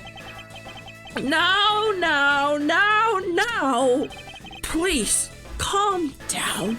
I honestly have no idea what you're talking about. Pretend to be ignorant all you want. We're taking you down to the precinct anyway for a nice long chat. Jail for you! Jail for father! Hello? What the— who the heck was that? What? Oh, you. Hey, man. I'll take him down to the precinct if you don't mind. And who the heck are you? I'm Jacques Portsman, and I'm the prosecutor in charge of this case. Oh, Jacques! Thank goodness you're here. If you remember, this is before he committed that murder and, like, yeah, this is before. This is like a day before. Thank goodness you're here. Don't jerk me off. This is an Interpol case, so keep your paws off my suspect. Sorry, but I can't comply. I got the backing of the prosecutor's office. As we know, the prosecutor's office has literally the highest authority in this entire country. See, in this country, we prosecutors work with the police to bring cases to court. So if you could please cooperate with me here, that'd be great. Now, how about a handshake to seal the deal? Sorry, but I hate prosecutors, the whole lot of you. Guys, arrest the two suspects. Sir! Didn't he do a murder? This is a day before the murder. Oh, I almost forgot. Prosecutor Miles Edgeworth, is it? You want to come over later? I'd like you to come over later. I'd like to thank you. Thank me? Yeah, for working so hard to fulfill my goal. Hey, is that any way to thank someone? And what the heck is that supposed to mean, come over later? You were so relentless with Lance that you forced Ernest to tamper with the evidence. Thanks to that, I finally had a legitimate reason to arrest him. So, how does it feel to bite the hand that feeds you? 'Cause I'll feed the hand that bites me. The hand that feeds me, I'm not sure I follow. Ha! It's no use pretending with me. You're the one, right? You're the corrupt prosecutor that's working for Mr. Amano in the smuggling ring, right? No, I would never do such a thing. Huh, what the heck? Our intel's never wrong. In your prosecutor's office, there's definitely someone working with the ring. Ah, so Agent Lang suspected my relation to Mr. Amano. That must be the real reason behind his antagonistic attitude. On top of that, your mentor was Manfred von Karma, right? There were non-stop rumors flying around about forged evidence with that guy. You're not twisting the truth behind those closed courtroom doors too, are you? The courtroom is a place where the truth is revealed. Well, don't worry. It's not only you. The whole lot of you can't be trusted. A prosecutor who never lost in 40 years. Every defendant must be found guilty. Fueled by that kind of thinking, is it any wonder that courts produce nothing but falsities and lies? You were about to arrest I guess that was all a game. It would seem that his disdain extends beyond just me. Prosecutors, the courts. Why is this man so angry with us all? Rest assured, the next time we meet, I won't be so forgiving. Especially when you come over later. So don't you forget it. 8 p.m. Please wait. Agent Sheena. Why does Agent Lang hate all prosecutors so?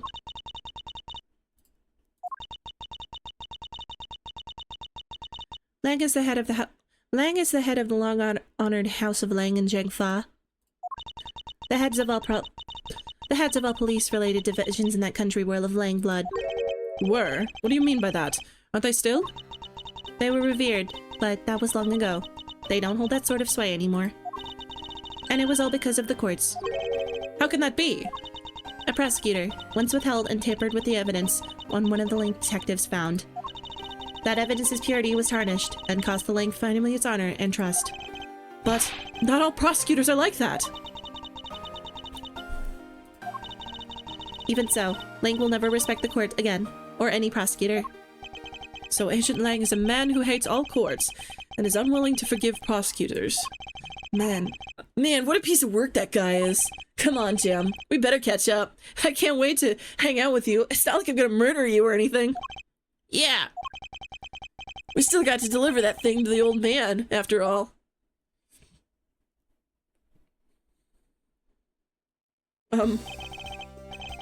Lauren is just standing there. Detective Gumshoe, I believe it's time we wrapped up and headed out ourselves. Yeah, are you going home, Mr. Edgeworth? No, I've done nothing but be entangled in one mess after another since my return. If it's alright with you, can you drop me off at my office? No problem, sure. Excuse me? Yes? What is it? Thank you very much. Aw, it's okay. No need to thank me, pal. Just doing my job as a detective. Guess I was fooled pretty badly by Lance. Oh, cruel fate! What is a woman to do when she's been hurt by the one she loves? And to think I never realized my father was right there. I never said anything to him. I know I'm a failure. Ah, there she goes again, talking to herself. Miss Pops, I wonder if you know why your father participated in the kidnapping. I think this is an instance where she's like very clearly already cut most of her hair off. No, I have no idea. Your father died while he was trying to stop Lance, which means that from the beginning he had no interest in the staged self-abduction. Wait, then why did he... I believe it was because of your presence, Miss Pops. Me? Lance realized that the two of you were related, which is why he used you as a hostage to coerce Mr. Devery into cooperating. As a felon, he could not tell you of his real relation to you. However, as the Amano family butler, at the very least he was able to watch over you. It was all he could do, but that was the shape of his overflowing love for you. Go on, speak your mind. That is... Thank you very much! You're welcome, although there is no need to thank me. No, Lord, stop! I mean, this man's so much older than you! Good lord. Hey, looks like you've completely stolen her away, Mr. Edgeworth. Way to go, sure. Your technique is way beyond the level of a great thief. What are you going on about now? He just does this. I know what you are. Wow, your deducing skills may be sound, but you have no street smarts. I wonder if it's because you don't have any interest in women whatsoever. That'd be crazy. That's Mr. Edgeworth for you. Yeah, I mean, he still hasn't figured out who I am at all. If you haven't remembered in all this time, I guess I'm just gonna have to say it. This isn't the first time we've met, you know. Well, what do you mean, pal? Mr. Edgeworth, how do you know this girl? Huh. Looks like you totally forgot me too, Gummy. Gummy? Here. Oh, get out of here. Die. Here, maybe this'll jog your memories.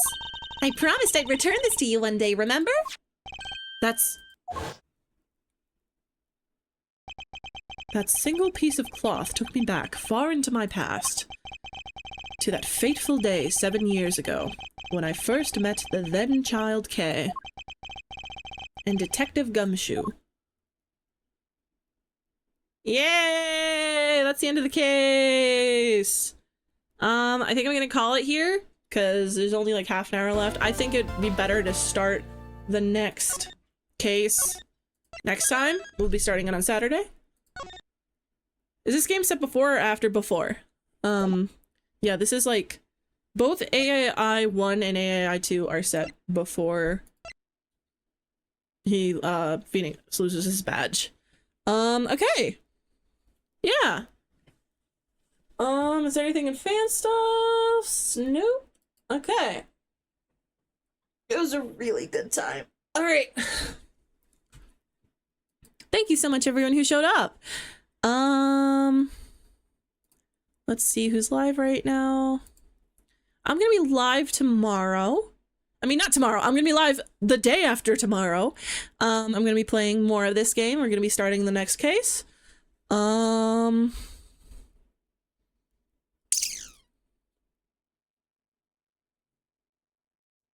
Let's right into Four Leaf Island again. Yeah, this case was confusing. I did not understand what was going on. I think the raid phrase will, what should the raid phrase be? I'm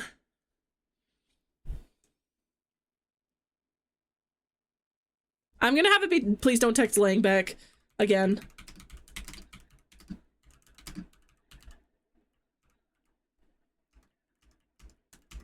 We're gonna read into Four Leaf Island again? Oops, that's a V.